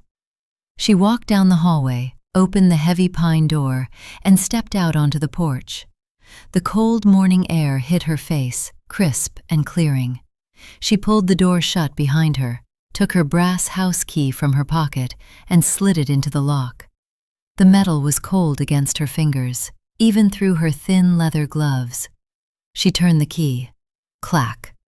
The physical sound of the deadbolt sliding into the frame was satisfying, a clean, mechanical boundary. She pulled the key out, slipped it into her coat pocket, and walked down the steps. Her older silver sedan sat in the driveway, covered in a thin, glistening layer of morning frost. She rarely drove it these days. Usually, she was trapped inside her house waiting for the kids, or she was behind the wheel of Chloe's giant white SUV, navigating suburban traffic while the kids screamed in the back. Her own car felt like an old friend she had neglected. She sat in the driver's seat. The vinyl was cold, sending a sharp chill through her coat, but the engine started with a quiet, steady purr on the first turn. She turned on the defroster, watching the white ice slowly melt away from the windshield, revealing the clear blue sky above. 20 minutes later, Helen sat in the waiting room of her primary care physician's office. The room was sterile, smelling of rubbing alcohol, industrial carpet cleaner, and the faint, dusty heat of the wall registers. A television in the corner was playing a morning talk show on silent, the closed captions flickering rapidly across the screen. Two other patients sat across from her, an elderly man with a cane who was staring blankly at his shoes, and a young woman quietly coughing into a tissue. Helen sat perfectly still, her hands folded in her lap. She knew exactly why she was here. The cognitive baseline assessment, the mini mental state examination, was her shield. She knew that when Chloe and Greg finally realized she was not going to back down, they would weaponize her age. They would tell themselves, and anyone else who would listen, that she was failing. They would try to use her quiet withdrawal as evidence of cognitive decline, an excuse to step in, take control of her home, and force her back into a position of servitude under the guise of caring for her. If she had a certified, notarized report from her doctor of 30 years proving her perfect mental clarity, their legal and psychological weapons would shatter against it. Helen Vance? A nurse in blue scrubs stood in the doorway, holding a metal clipboard. Helen stood up. She smoothed the front of her navy wool coat, took a slow, deep breath of the sterile air, and walked toward the door, her steps firm, her spine straight, and her mind entirely clear. The paper sheet covering the examination table let out a sharp, dry crinkle every time Helen shifted her weight. It was a sterile, clinical sound, cold and loud in the small room. Dr. Robert Harris sat on a wheeled metal stool, his reading glasses sliding slightly down the bridge of his nose as he looked over his clipboard. He was a man in his late 50s, with kind, tired eyes and hands that smelled faintly of antiseptic soap. He had been Arthur's physician during his final illness, and he had looked after Helen for nearly 25 years. "All right, Helen," Dr. Harris said, his voice a low, comforting hum that matched the quiet buzz of the fluorescent light fixture overhead. "We've done the physical check, and your blood pressure is actually better than it was 6 months ago. Now, we're just going to go through this standard cognitive baseline. It's a series of simple questions and tasks. Just take your time." Helen sat with her hands folded neatly in her lap, her navy wool coat draped over the chair in the corner. "I'm ready, Robert," she said. Dr. Harris clicked his pen, a heavy black rollerball that made a sharp snap in the quiet room. "What is today's date, Helen?" "It is Friday, October 15th, 2026, she said without a moment's hesitation. "And the season?" "Autumn." "Can you tell me where we are right now? The name of the clinic, the county, and the town?" "We are at the Oak Ridge Medical Center in Bergen County, in the town of Ridgewood." Dr. Harris nodded, his pen scratching a neat black checkmark onto the evaluation form. The sound of the ballpoint sliding across the textured paper was rhythmic, a tiny clinical measurement of her competence. "I'm going to name 3 objects," Dr. Harris continued, leaning forward slightly. "I want you to repeat them back to me, and I want you to remember them, because I'm going to ask you for them again in a few minutes. The words are apple, table, penny." "Apple, table, penny," Helen repeated. Her voice was steady, the words falling into the quiet room like smooth stones. She did an internal calculation. She knew that to the outside world, these words were child's play, but in the legal and medical files of Bergen County, these 3 words were bricks. If she could repeat them, if she could remember them, she was building an impenetrable wall against Greg's cognitive overwhelm defense. Every correct answer was a silent declaration of her independence. She was proving she did not need a guardian, she did not need an intervention, and she certainly did not need her daughter to manage her life. "Now, Helen, I'd like you to spell the word world backward." "DLROW," she said, her articulation perfect. "Excellent. Dr. Harris scratched another check mark. Now, what were those 3 words I asked you to remember? Apple, table, penny. Dr. Harris smiled, a soft, genuine expression that reached his eyes. He set the clipboard down on his lap and looked at her over his glasses. He took a sheet of blank white paper from the counter, along with his black pen, and placed them on the small wooden tray in front of her. I'd like you to take this paper in your right hand, fold it in half, and place it on the floor, he said. Helen reached out. Her hand was steady as she took the paper. She folded it down the center, her thumb running along the crease to make a sharp, clean edge, and then she bent down slowly, her back straight, and placed it on the linoleum floor near the base of the examination table. And finally, Dr. Harris said, pointing to a small diagram at the bottom of the evaluation form, I'd like you to copy this design onto the paper. The design was 2 intersecting pentagons, their overlapping centers forming a small, 4-sided shape. Helen took the pen. The metal barrel was cold against her fingers. She leaned over the paper, her eyes focused entirely on the geometry of the lines. She drew the first 5-sided shape, her lines straight and deliberate. Then she drew the second, ensuring the lines crossed at exactly the right angles, creating the perfect interlocking center. She handed the pen back to him. Dr. Harris picked up the paper, examining her drawing for a brief moment before clipping it to his board. He wrote a final score at the top of the form, 30 out of 30. He clicked his pen closed. The sound was a definitive end to the trial. Perfect score, Helen, Dr. Harris said, his tone warm but curious. He took off his reading glasses and let them hang from the cord around his neck. To be honest, I didn't expect anything less from you.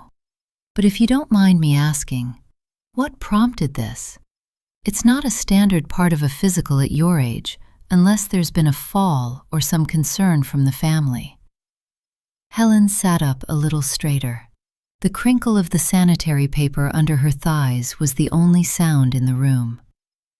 My daughter and her husband have been expressing some anxiety about my daily routines, Helen said.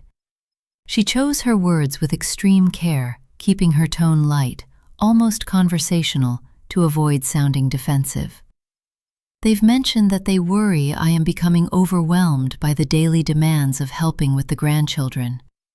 I wanted to make sure we had an objective, official assessment on file with you, just in case they have any questions about my capacity to make my own legal or financial decisions in the future. Dr. Harris's eyes softened. He had been a doctor long enough to recognize the quiet, ugly patterns of adult children trying to assert control over their aging parents' lives. He had seen the subtle gaslighting, the weaponized concern, the slow encroachment on an elderly patient's autonomy. I understand, Helen, Dr. Harris said. He tapped the clipboard with his finger. I'm going to write a formal summary of this visit, along with a signed copy of this assessment, and have it uploaded to your patient portal. I'll also have a physical copy mailed to your home. If anyone, including your daughter, asks about your cognitive health, you can tell them that you have a certified, perfect baseline on file with my office. Thank you, Robert, Helen said. She slid off the examination table, her feet finding her neat, sensible shoes. She walked to the corner, picked up her navy wool coat, and slipped her arms into the sleeves. As she buttoned it up, she felt the physical weight of her relief. A cold, solid shield she had just placed between herself and the people who wanted to run her life. By 3:30 on Friday afternoon, the shadow of the neighbor's garage had completely covered the front porch. A rusty red work van was parked in Helen's driveway, its side panel stenciled with the fading letters, Miller's Lock and Key, established 1983. Inside the hallway, a quiet man named Henry stood in the open doorway, his heavy leather tool belt sagging around his waist with a metallic, clinking sigh every time he shifted his weight. He was kneeling on the threshold, a small black plastic wedge keeping the heavy pine door propped open at a 90-degree angle. The cold afternoon breeze swept into the hall, bringing the smell of dry leaves and damp asphalt. Helen stood a few feet back, watching him work. Work clack.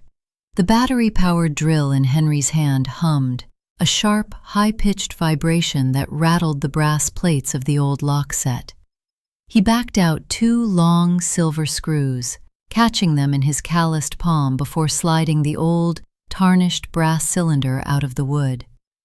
The lock left a clean, pale circle on the white-painted doorframe where the brass had protected the wood from 30 years of dust and sunlight.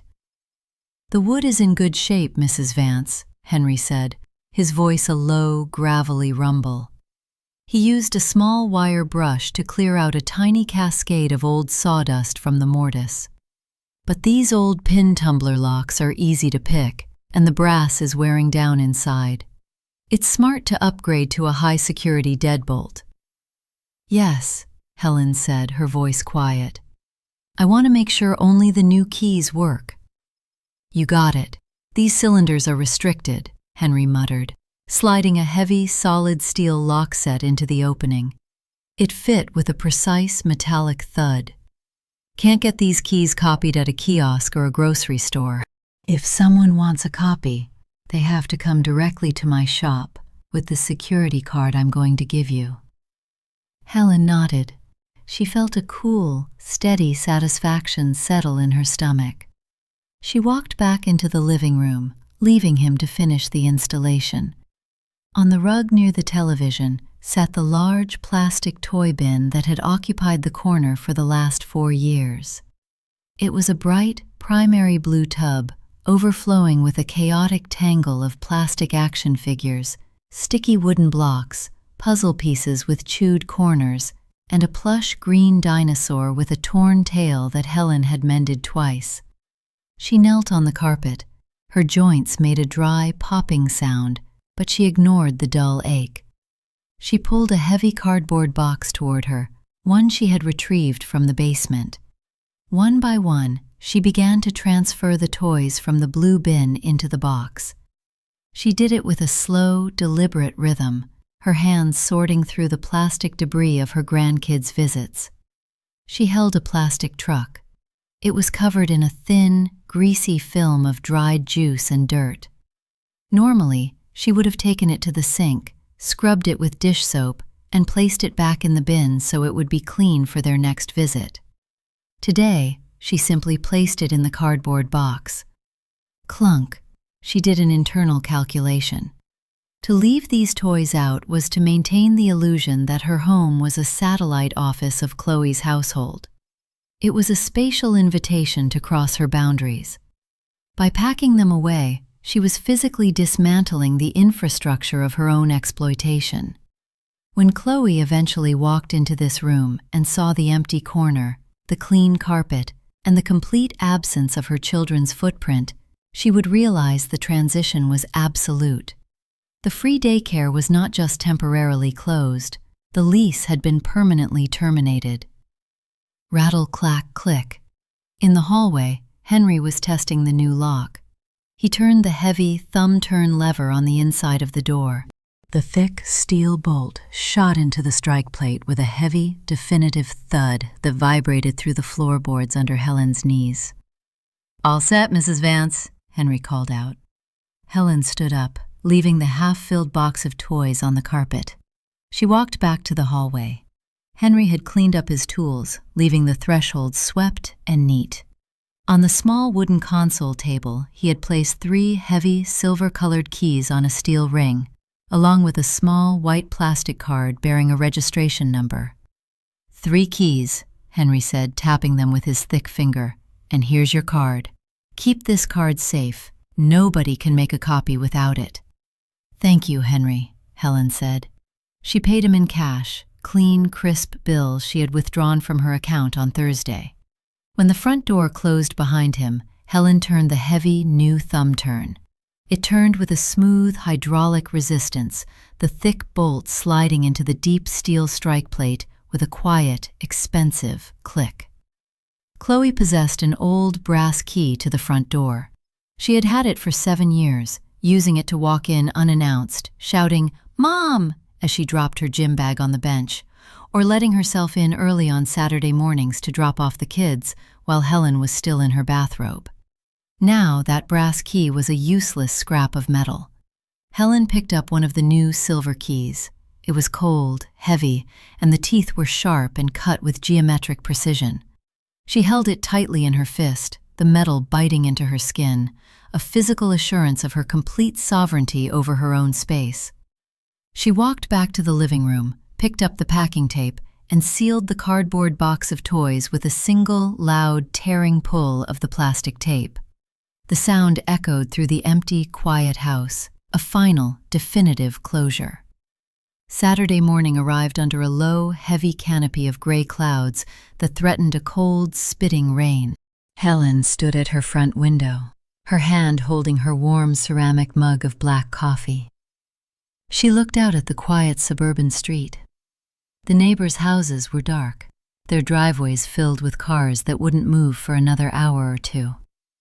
The only sound in her house was the quiet, rhythmic tick-whir-tick of the grandfather clock in the hallway, a steady domestic heartbeat that no longer felt pressured by the looming threat of an interruption. She put on her boots and her navy wool coat, wrapping her silk scarf twice around her neck.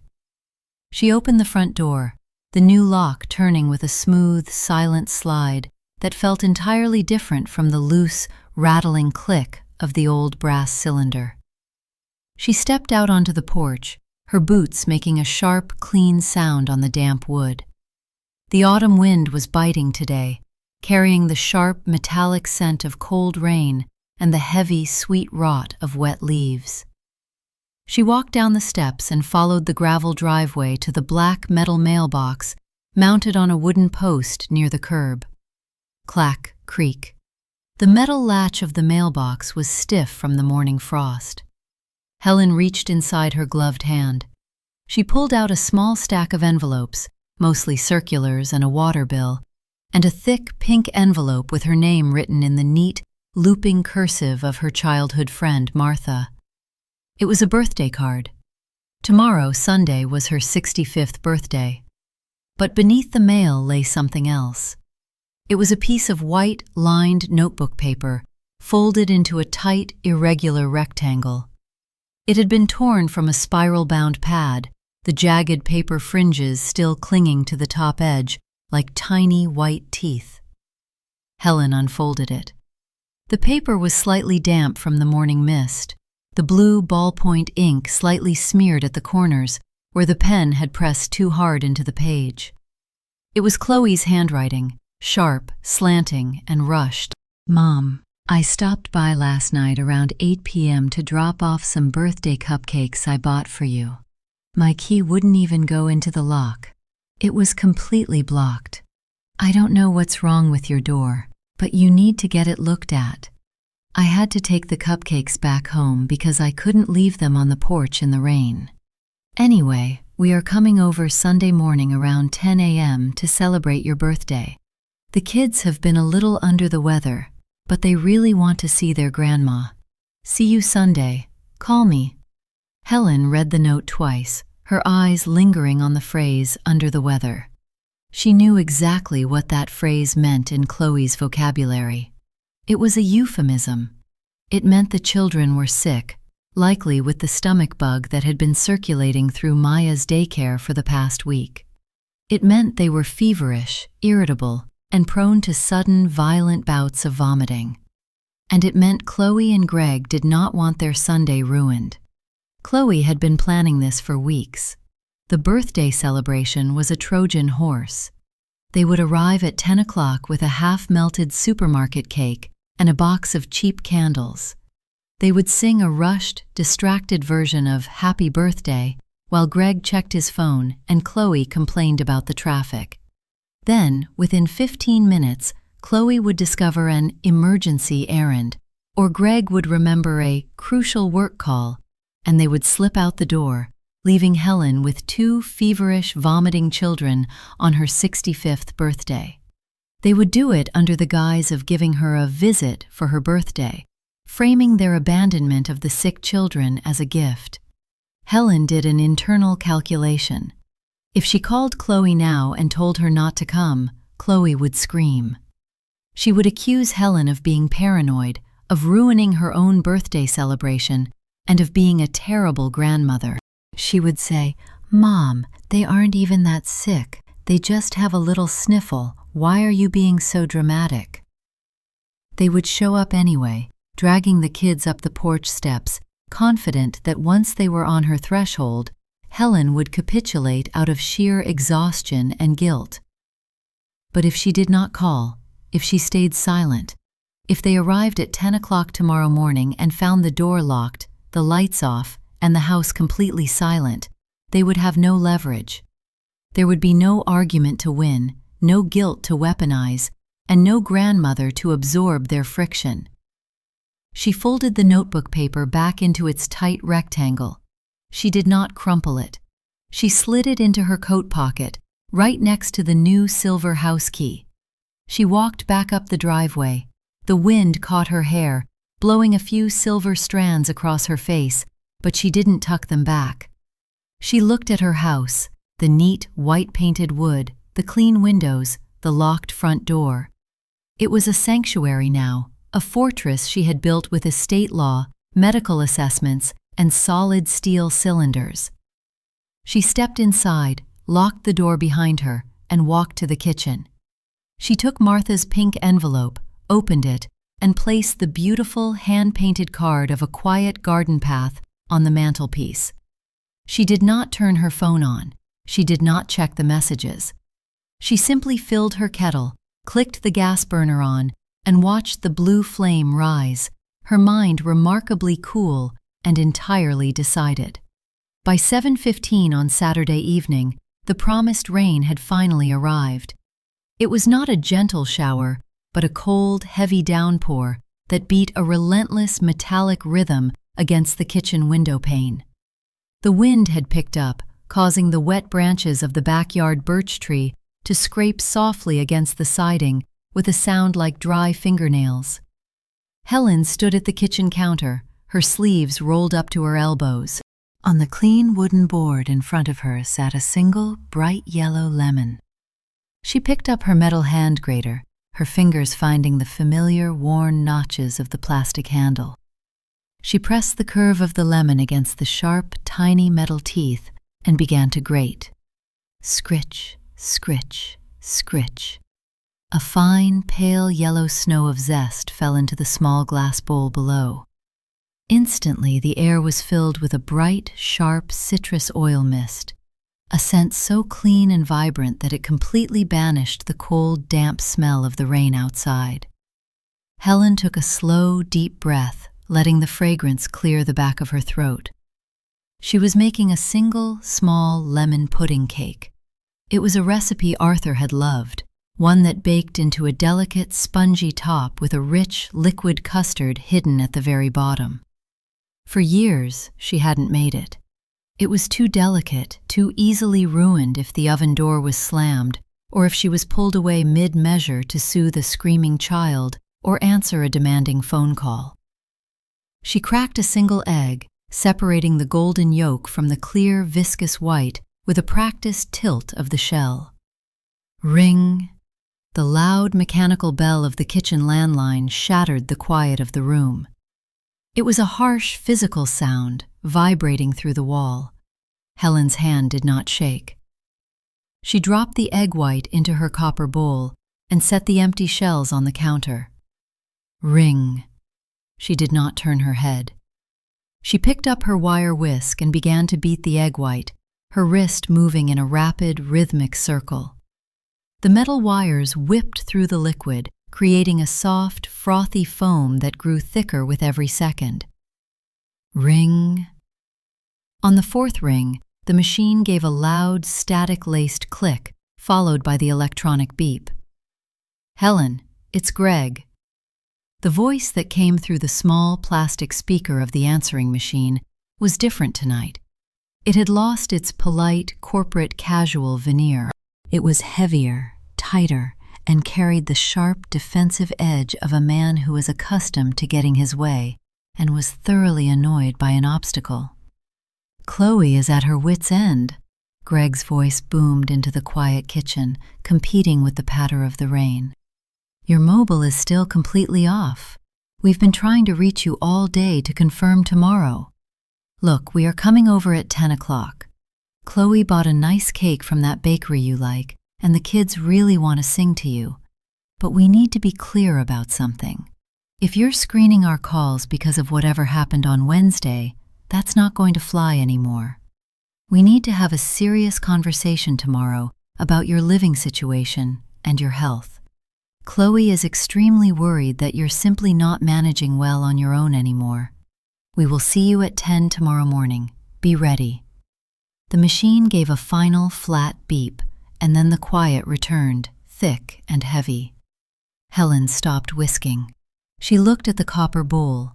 The egg whites had reached stiff, snowy peaks, holding their shape perfectly in the dim light of the stove. She did an internal calculation. She knew exactly what Greg was doing.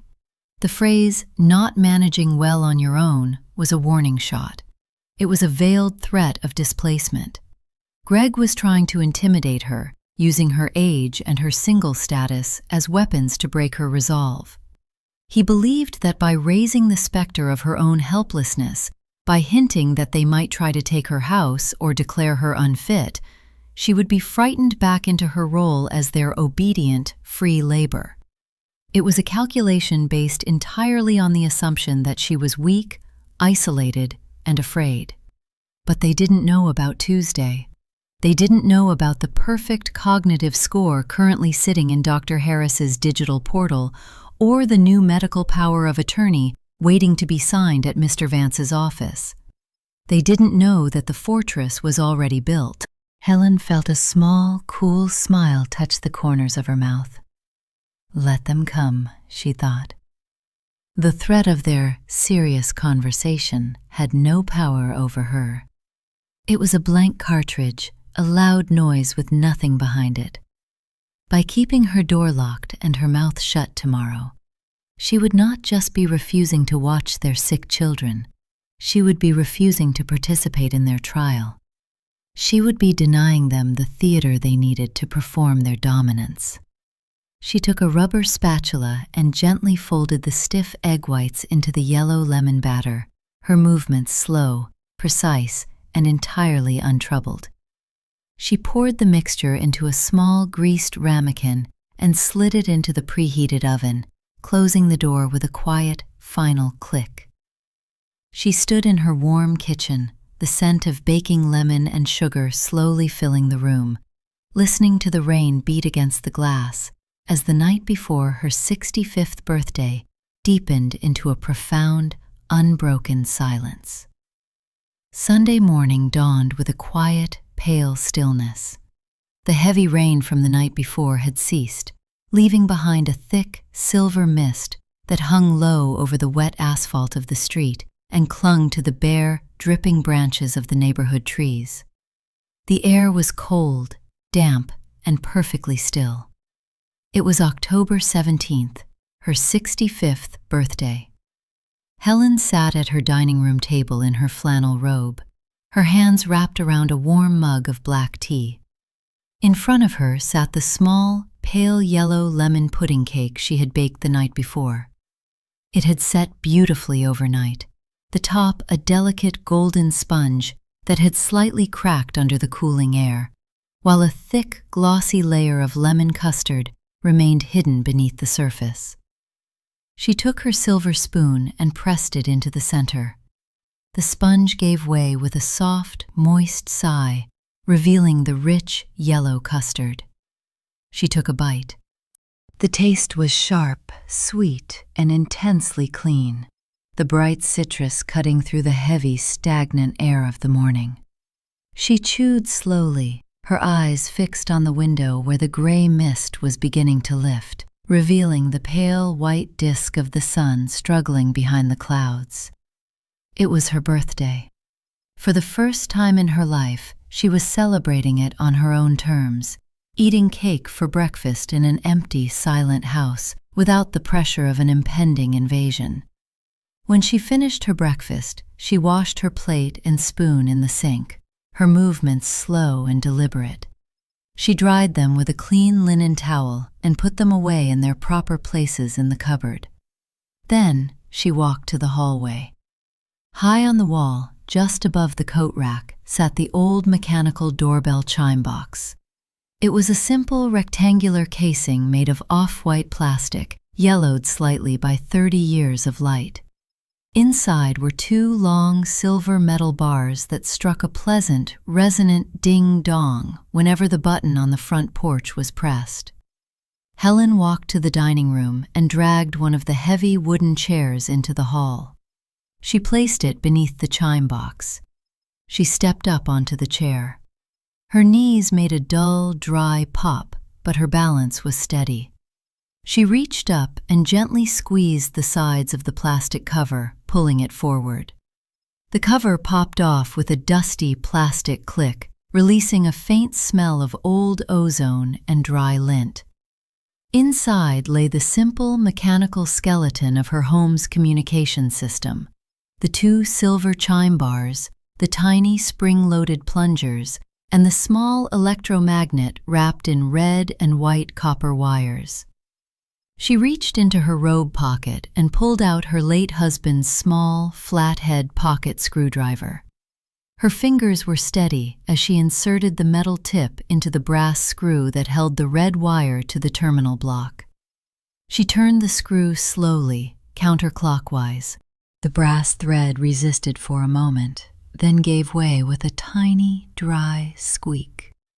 She slid the thin, insulated red wire out from under the screw head.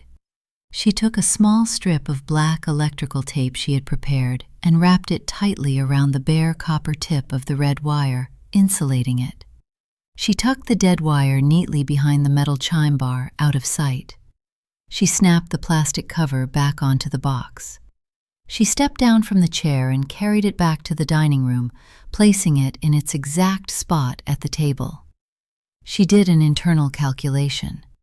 When Chloe and Greg arrived at 10 o'clock, their very first action would be to press the small, lit buzzer on the door frame. They would expect to hear the loud, familiar ding-dong echo through the heavy wood of the door, a physical demand for her attention that would vibrate through the quiet hallways. When they heard nothing, they would press it again and again.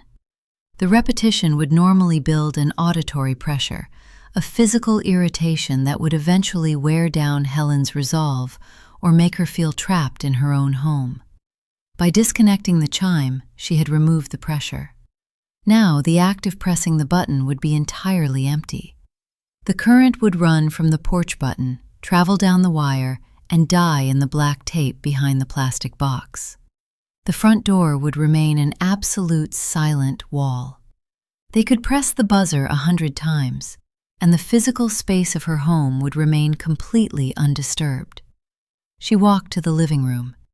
She drew the heavy, insulated curtains across the front window, leaving only a tiny 2-inch gap at the very edge of the frame, just enough for her to see the driveway and the porch without being seen from the street. The room fell into a soft, protected gloom, lit only by the low, warm light of the single floor lamp in the corner. It was 9:30. Helen walked to her armchair by the window. She sat down, her back straight against the cushions, her hands resting flat on her lap. She did not pick up her book. She did not turn on the radio. She simply sat in the deep, warm quiet of her house, her eyes fixed on the tiny sliver of gray light at the edge of the curtain, waiting for the white SUV to arrive. At exactly 9:58, the heavy, low-frequency rumble of the white SUV vibrated through the floorboards. Helen did not lean closer to the curtain. She sat perfectly still in her armchair, her hands resting flat on her thighs, her breathing slow and shallow. Through the tiny 2-inch gap at the edge of the insulated drapes, she watched the massive, glistening white vehicle pull into her driveway. It did not park neatly in the center. Chloe stopped it at an aggressive angle, the front tire slightly crushing the border of the damp lawn, a testament to her perpetual, impatient hurry. The engine did not shut off. It idle-thrummed, a steady mechanical purr that sent small, concentric ripples across the puddles of rainwater in the gravel.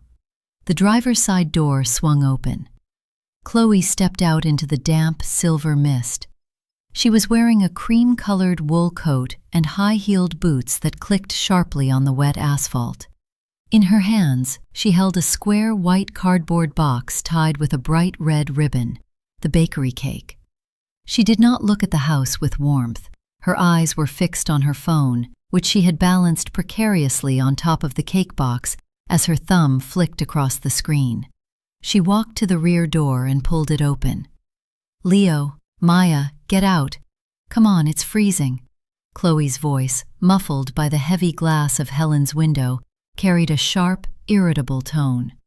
The children slid slowly out of the back seat. Even from 20 feet away, through the gray mist, Helen could see the physical reality of their illness. Maya was swallowed by a heavy, oversized fleece jacket, her small face a pale, pasty white, her eyes dull and half-closed. In her right hand, she clutched a small pink plastic sand bucket, a makeshift container for the long, nauseous car ride. Leo followed her, his hood pulled low over his forehead, his shoulders hunched, his movements sluggish and heavy. He was dragging his feet, his muddy sneakers leaving dark streaks on the wet concrete of the walk. Greg did not get out of the car. He sat in the passenger seat, the white glare of his laptop screen illuminating his face through the tinted windshield, his fingers moving rapidly over the keyboard. He had already checked out of the family unit, his mind focused entirely on the corporate dinner he had attended the night before and the emails he had to catch up on today. Chloe ushered the shivering children up the porch steps. She set the cake box down on the small wicker table near the door. Then, she reached out her index finger and pressed the small brass doorbell button on the doorframe. Helen sat in her chair. In the hallway, the silence remained absolute. No resonant ding-dong broke the quiet. No vibration traveled through the drywall. The house was a sealed, silent tomb. Chloe stood on the porch, her hands tucked into her pockets, her shoulders hunched against the damp chill. She waited. After 10 seconds, she frowned, her brows knitting together in a sharp line. She reached out and pressed the button again, holding her finger against the plastic for a full 3 seconds. Nothing happened. "Mom?" Chloe's voice called out, slightly louder now. She stepped closer to the door, her face press-leaning toward the heavy wood. "Mom! Open up, it's us! We have the cake!" She waited another 5 seconds. The wind swept across the porch, blowing a spray of fine, cold rain under the awning. Maya began to shiver violently, clutching her pink plastic bucket against her stomach, her small body curling inward. Chloe let out a sharp, visible sigh of exasperation. She reached into her designer purse and pulled out her heavy ring of keys, her fingers sorting through them until she found the familiar, tarnished brass house key she had used for 7 years. She slid the key into the lock. Scritch. The key slid in halfway, then stopped. The new, high-security steel cylinder was cut with a completely different keyway, the internal pins requiring a much longer, thicker silver key. The old brass key could not engage the tumblers. It was a useless, flat piece of metal. Chloe jiggled the key. She twisted it to the right, then to the left, her movements growing rougher, more frantic. She rattled the doorknob, the heavy brass latch shaking against the steel strike plate with a dull, muffled clack, clack, clack. "What the?" Chloe muttered. She pulled the key out, looked at it in her palm as if it had betrayed her, and then forced it back into the keyway, throwing her shoulder against the solid wood door as she tried to turn it with both hands. The door did not yield. It did not budge even a fraction of an inch. It was a solid, uncompromising wall of pine and steel. Helen watched through the gap in the curtain. Her pulse was steady, her hands cool and relaxed in her lap. She did an internal calculation. Chloe's frustration was currently in stage 1, annoyance. She still believed this was a mechanical error, a sticky lock, or a minor inconvenience that she could solve with a little more physical force. But as she stood on the damp porch, her sick children shivering behind her, and her husband waiting in the idling SUV, the timeline of her Sunday was beginning to crack. With every useless turn of the key, she was losing her hold on her own convenience. Chloe stepped back from the door, her face flushed with a mixture of cold and rising anger.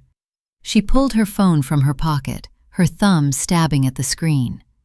A second later, in the quiet kitchen behind Helen, the landline telephone began to ring. Ring! The mechanical bell was loud, vibrating through the empty dining room. Ring! Chloe held the phone to her ear, her eyes scanning the dark, curtained windows of the living room, trying to see if there was any sign of movement behind the fabric. Ring! Helen did not look toward the kitchen. She kept her eyes on the tiny sliver of gray light, watching her daughter stand on the porch in the cold mist, listening to the empty, unanswered ring of a house that had finally, permanently, gone dark to her. The kitchen landline fell silent after the 6th ring. A heavy, ringing quiet rushed back into the house, only to be instantly broken by the sound of Chloe's voice rising on the porch. "Greg! Greg, get up here right now!" Her voice was high, sharp, and unraveling in the cold mist. Through the narrow gap in the heavy curtains, Helen watched Chloe turn toward the driveway, her arms waving frantically in wide, erratic circles. In the passenger seat of the SUV, Greg paused. He looked up from his laptop, his face pinched in irritation behind his glasses. He closed the screen with a slow, deliberate snap, took off his glasses to rub the bridge of his nose, and then pushed his door open. His heavy leather work boots hit the wet gravel with a crunch that sounded loud and aggressive in the quiet morning. He walked up the porch steps, his shoulders hunched in his fleece vest. "What is the problem, Chloe? Just open the door. We're already 10 minutes late, and I have to be back on that call by 11. "The key doesn't work," Chloe cried, her voice cracking as she thrust her keychain toward his chest. "It won't go in. It feels like something is blocking it. Look." Greg took the keys from her hand. He stepped up to the door, his tall frame blocking the gray light from the doorway. He slid the brass key into the cylinder. Scritch, clink. He pushed. He jiggled his wrist. He applied the weight of his shoulder to the brass key, trying to force it past the threshold. The key didn't move. He pulled it out, squinted at the lock in the dim porch light, and then ran his thumb over the clean silver face of the new cylinder. "This isn't the old lock, Chloe," Greg said, his voice dropping into a flat, hard register. "The keyway is different. It's a high-security deadbolt." "What do you mean it's different?" Chloe's hands flew to her face, her eyes wide. "Did she get locked out? Did she have to call a locksmith?" "No," Greg said slowly. He pointed to the small, circular steel guard around the keyhole. "This is brand new. There's no dust on it. It's a Miller's lock cylinder. She had the locks changed."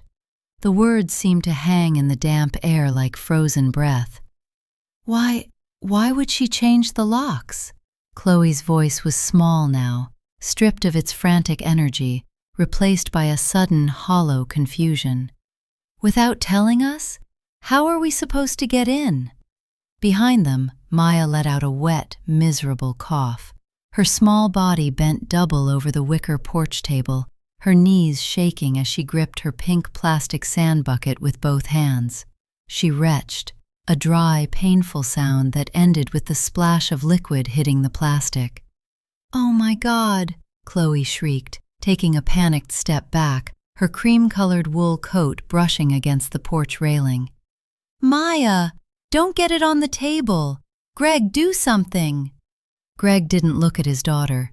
He turned back to the door, his face darkening, his jaw clenching so hard the muscles beneath his ears bulged. He raised his heavy fist and slammed it against the center of the pine door. Thud, thud, thud. The vibrations rattled the loose pane in the kitchen window, but the door itself barely groaned. It was a solid, uncompromising barrier. "Helen!" Greg shouted, his voice booming through the wood, echoing in the quiet hallway just 3 feet from where Helen sat. "Helen, open the door! The kids are sick out here! We know you're inside! Open the door!" Helen sat perfectly still. Her hands remained flat on her thighs, her back aligned with the hard wood of her chair. She felt her heart beating, a slow, steady, rhythmic thrum. She did not feel a rush of adrenaline. She did not feel the sick, cold panic that had ruled her life for the last 3 years whenever Greg or Chloe raised their voices. She felt nothing but a vast, cool distance, as if she were looking at them through a telescope from another planet. She did an internal calculation. They were in stage 3 of the collapse, blame and realization. Greg was shouting because he still believed his anger carried authority in this house. He believed that if he made enough noise, if he threatened her with his voice, the machine would start working again out of fear. But there was no machine. There was only a 65-year-old woman sitting in the dark, watching him exhaust himself against a piece of pine and steel. If she opened the door now, she would be accepting their anger as a legitimate currency. She would be allowing them to make her birthday about their emergency, their sick children, and their ruined schedule. She would spend her 65th year exactly as she had spent the last 5, cleaning up their vomit, absorbing their resentment, and paying for their convenience with her own life. If she stayed silent, they would eventually have to leave. They would have to put the sick children back in the warm SUV, drive them home, and Chloe would have to be a mother. Greg would have to close his laptop and help her. They would have to manage the friction of their own lives without her acting as the shock absorber. "Helen!" Greg roared again, throwing his entire weight against the door. Thud. "Mom, please!" Chloe sobbed, her voice muffled by the wood. "Maya is throwing up. It's freezing out here. Why are you doing this to us?" The question hung in the cold, wet air of the porch. Why are you doing this to us? To Chloe, this was something Helen was doing to them. It was an active cruelty, an unprovoked attack on their Sunday. She could not see that Helen was simply doing nothing. Helen was merely remaining still. She had withdrawn her invisible labor, her uncredited money, and her infinite availability. And without those things to hold them up, their world was collapsing under its own weight. Through the gap in the curtain, Helen watched Greg step back from the door. He looked at the locked windows, his eyes scanning the dark, heavy drapes. He took a step toward the living room window, his hand reaching out to touch the glass, trying to peer through the tiny sliver of light where she was sitting. Helen did not flinch. She did not draw back. She sat in the protected gloom, her eyes meeting the dark reflection of his face in the double-paned glass, entirely invisible, entirely sovereign, and completely out of their reach. Greg's face remained pressed against the double-paned glass of the living room window for 3 long, agonizing seconds.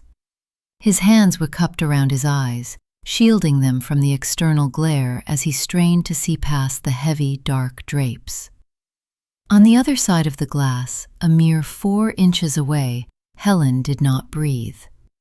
She did not draw back her head. She did not tighten her grip on her robe. She simply watched the dark, distorted reflection of her son-in-law's face. She saw the microscopic twitch in his jaw, the heavy fog of his breath condensation on the outer pane, and the sudden, chilling realization in his eyes that there was nothing but a cold, heavy void on the other side. Slowly, Greg stepped back. His leather boots made a hollow, defeated sound on the porch wood. "She's not opening the door, Chloe," he said, his voice flat, drained of its loud, bullying authority. "She's either not in there or she's—" He paused, his eyes lingering on the brand-new, high-security steel lock. "She's made her decision. Let's go." "No! Greg, we can't just leave!" Chloe's voice was ragged, raw from the cold and the humiliation. She was crying now, the tears leaving dark, glistening tracks through her makeup. "Maya is sick! Look at her! We can't take her to a restaurant like this! What about my class? What about your dinner?" "The class is canceled, Chloe. The dinner is over," Greg said, his tone turning sharp, biting, and directed entirely at his wife. "We have to take them home. Get the kids." Chloe stood frozen for a beat, her chest heaving under her cream-colored wool coat. The reality of her Sunday was a shattered, freezing ruin. She turned to the wicker porch table to grab the square white bakery box, the cheap, performative token of her mother's birthday that she had planned to trade for 5 hours of free, exhausting labor. As she lifted the box, she stopped. Taped neatly to the dark, weathered wicker of the table, right where the cake box had been resting, was a heavy, white envelope. The white paper was clean, dry, and bore Chloe's name written in Helen's neat, elegant, and entirely precise cursive. Chloe snatched the envelope off the table, her fingers trembling so violently she ripped the paper as she tore it open. Inside were 3 folded sheets of paper. The first sheet was a certified official medical report from the Bergen County Medical Center, signed by Dr. Robert Harris. At the very top, highlighted in a neat, straight yellow line, was her cognitive assessment score, 30 out of 30. Perfect baseline cognitive function. The second sheet was a formal typed notice on the legal letterhead of Vance and Associates, Estate Law. It was a brief, cold, and legally binding notification that Helen Vance had updated her living will, revoked Chloe's medical proxy, and established a private, professional fiduciary to manage her assets, effective immediately. The third sheet was a printed spreadsheet, a neat, itemized ledger of every diaper, every organic juice, every copay, and every grocery run Helen had paid for over the last 18 months. At the very bottom, the total was printed in bold black ink: $14,248.50. Beneath the total, there was a single typewritten sentence: "My mind is perfectly clear. My bank account is closed. Do not return to this porch until this balance is settled in full. Happy birthday to me." Chloe's face did not turn red with anger. It drained of all color, turning a pasty, hollow white that matched her sick daughter's skin. The papers fluttered in her trembling hand, the cold wind catching the edges of the legal letterhead. She looked at the heavy pine door. She looked at the brand-new steel-plated lock. For the first time in her life, she understood. Her mother was not sick. Her mother was not confused. Her mother had simply weighed the cost of their convenience against the value of her own life, and she had decided that the contract was permanently over. "Chloe, let's go," Greg muttered from the bottom of the steps, his voice tight as he lifted a shivering, whimpering Maya into his arms. Chloe did not speak. She folded the papers slowly, her movements mechanical, and slid them into her pocket. She picked up the useless bakery cake, walked down the steps, and climbed into the passenger seat of the white SUV. The doors slammed, heavy, dull thuds that echoed through the mist. The engine roared, the tires crunched violently on the gravel, and the white luxury vehicle backed slowly out of the driveway, carrying the sick children, the useless cake, and the crushing weight of their own choices away into the cold, gray morning. Inside the living room, Helen stood up. She walked to the kitchen, her movements light, her joints warm. She turned off the gas stove burner under her kettle, poured the hot, steaming water into her favorite ceramic mug, and sat down at her clean, empty table. The silence of the house settled over her, not as a vacuum, but as a warm, protective blanket. She was 65 years old, her door was locked, her mind was her own, and for the first time in her life, the silence was beautiful. Every home has a threshold. Some are meant to be crossed, and some are meant to be locked. If you found yourself holding your breath, waiting to see how far a mother's silence could stretch, then your journey into the dark corners of domestic manipulation has only just begun. The deepest betrayal is always the one that wears a familiar smile, and the most terrifying secrets are the ones we live with every single day. To explore more chilling tales of psychological tension, hidden debts, and the ultimate price of family convenience, subscribe to Sins Behind Family Doors. Turn on the notification bell, leave a comment with the moment you realize the trap had snapped shut, and join our community of listeners who dare to look behind the locked doors of the human heart. Because in this house, the truth is never simple, and the quietest rooms always hold the loudest sins. Thank you for listening.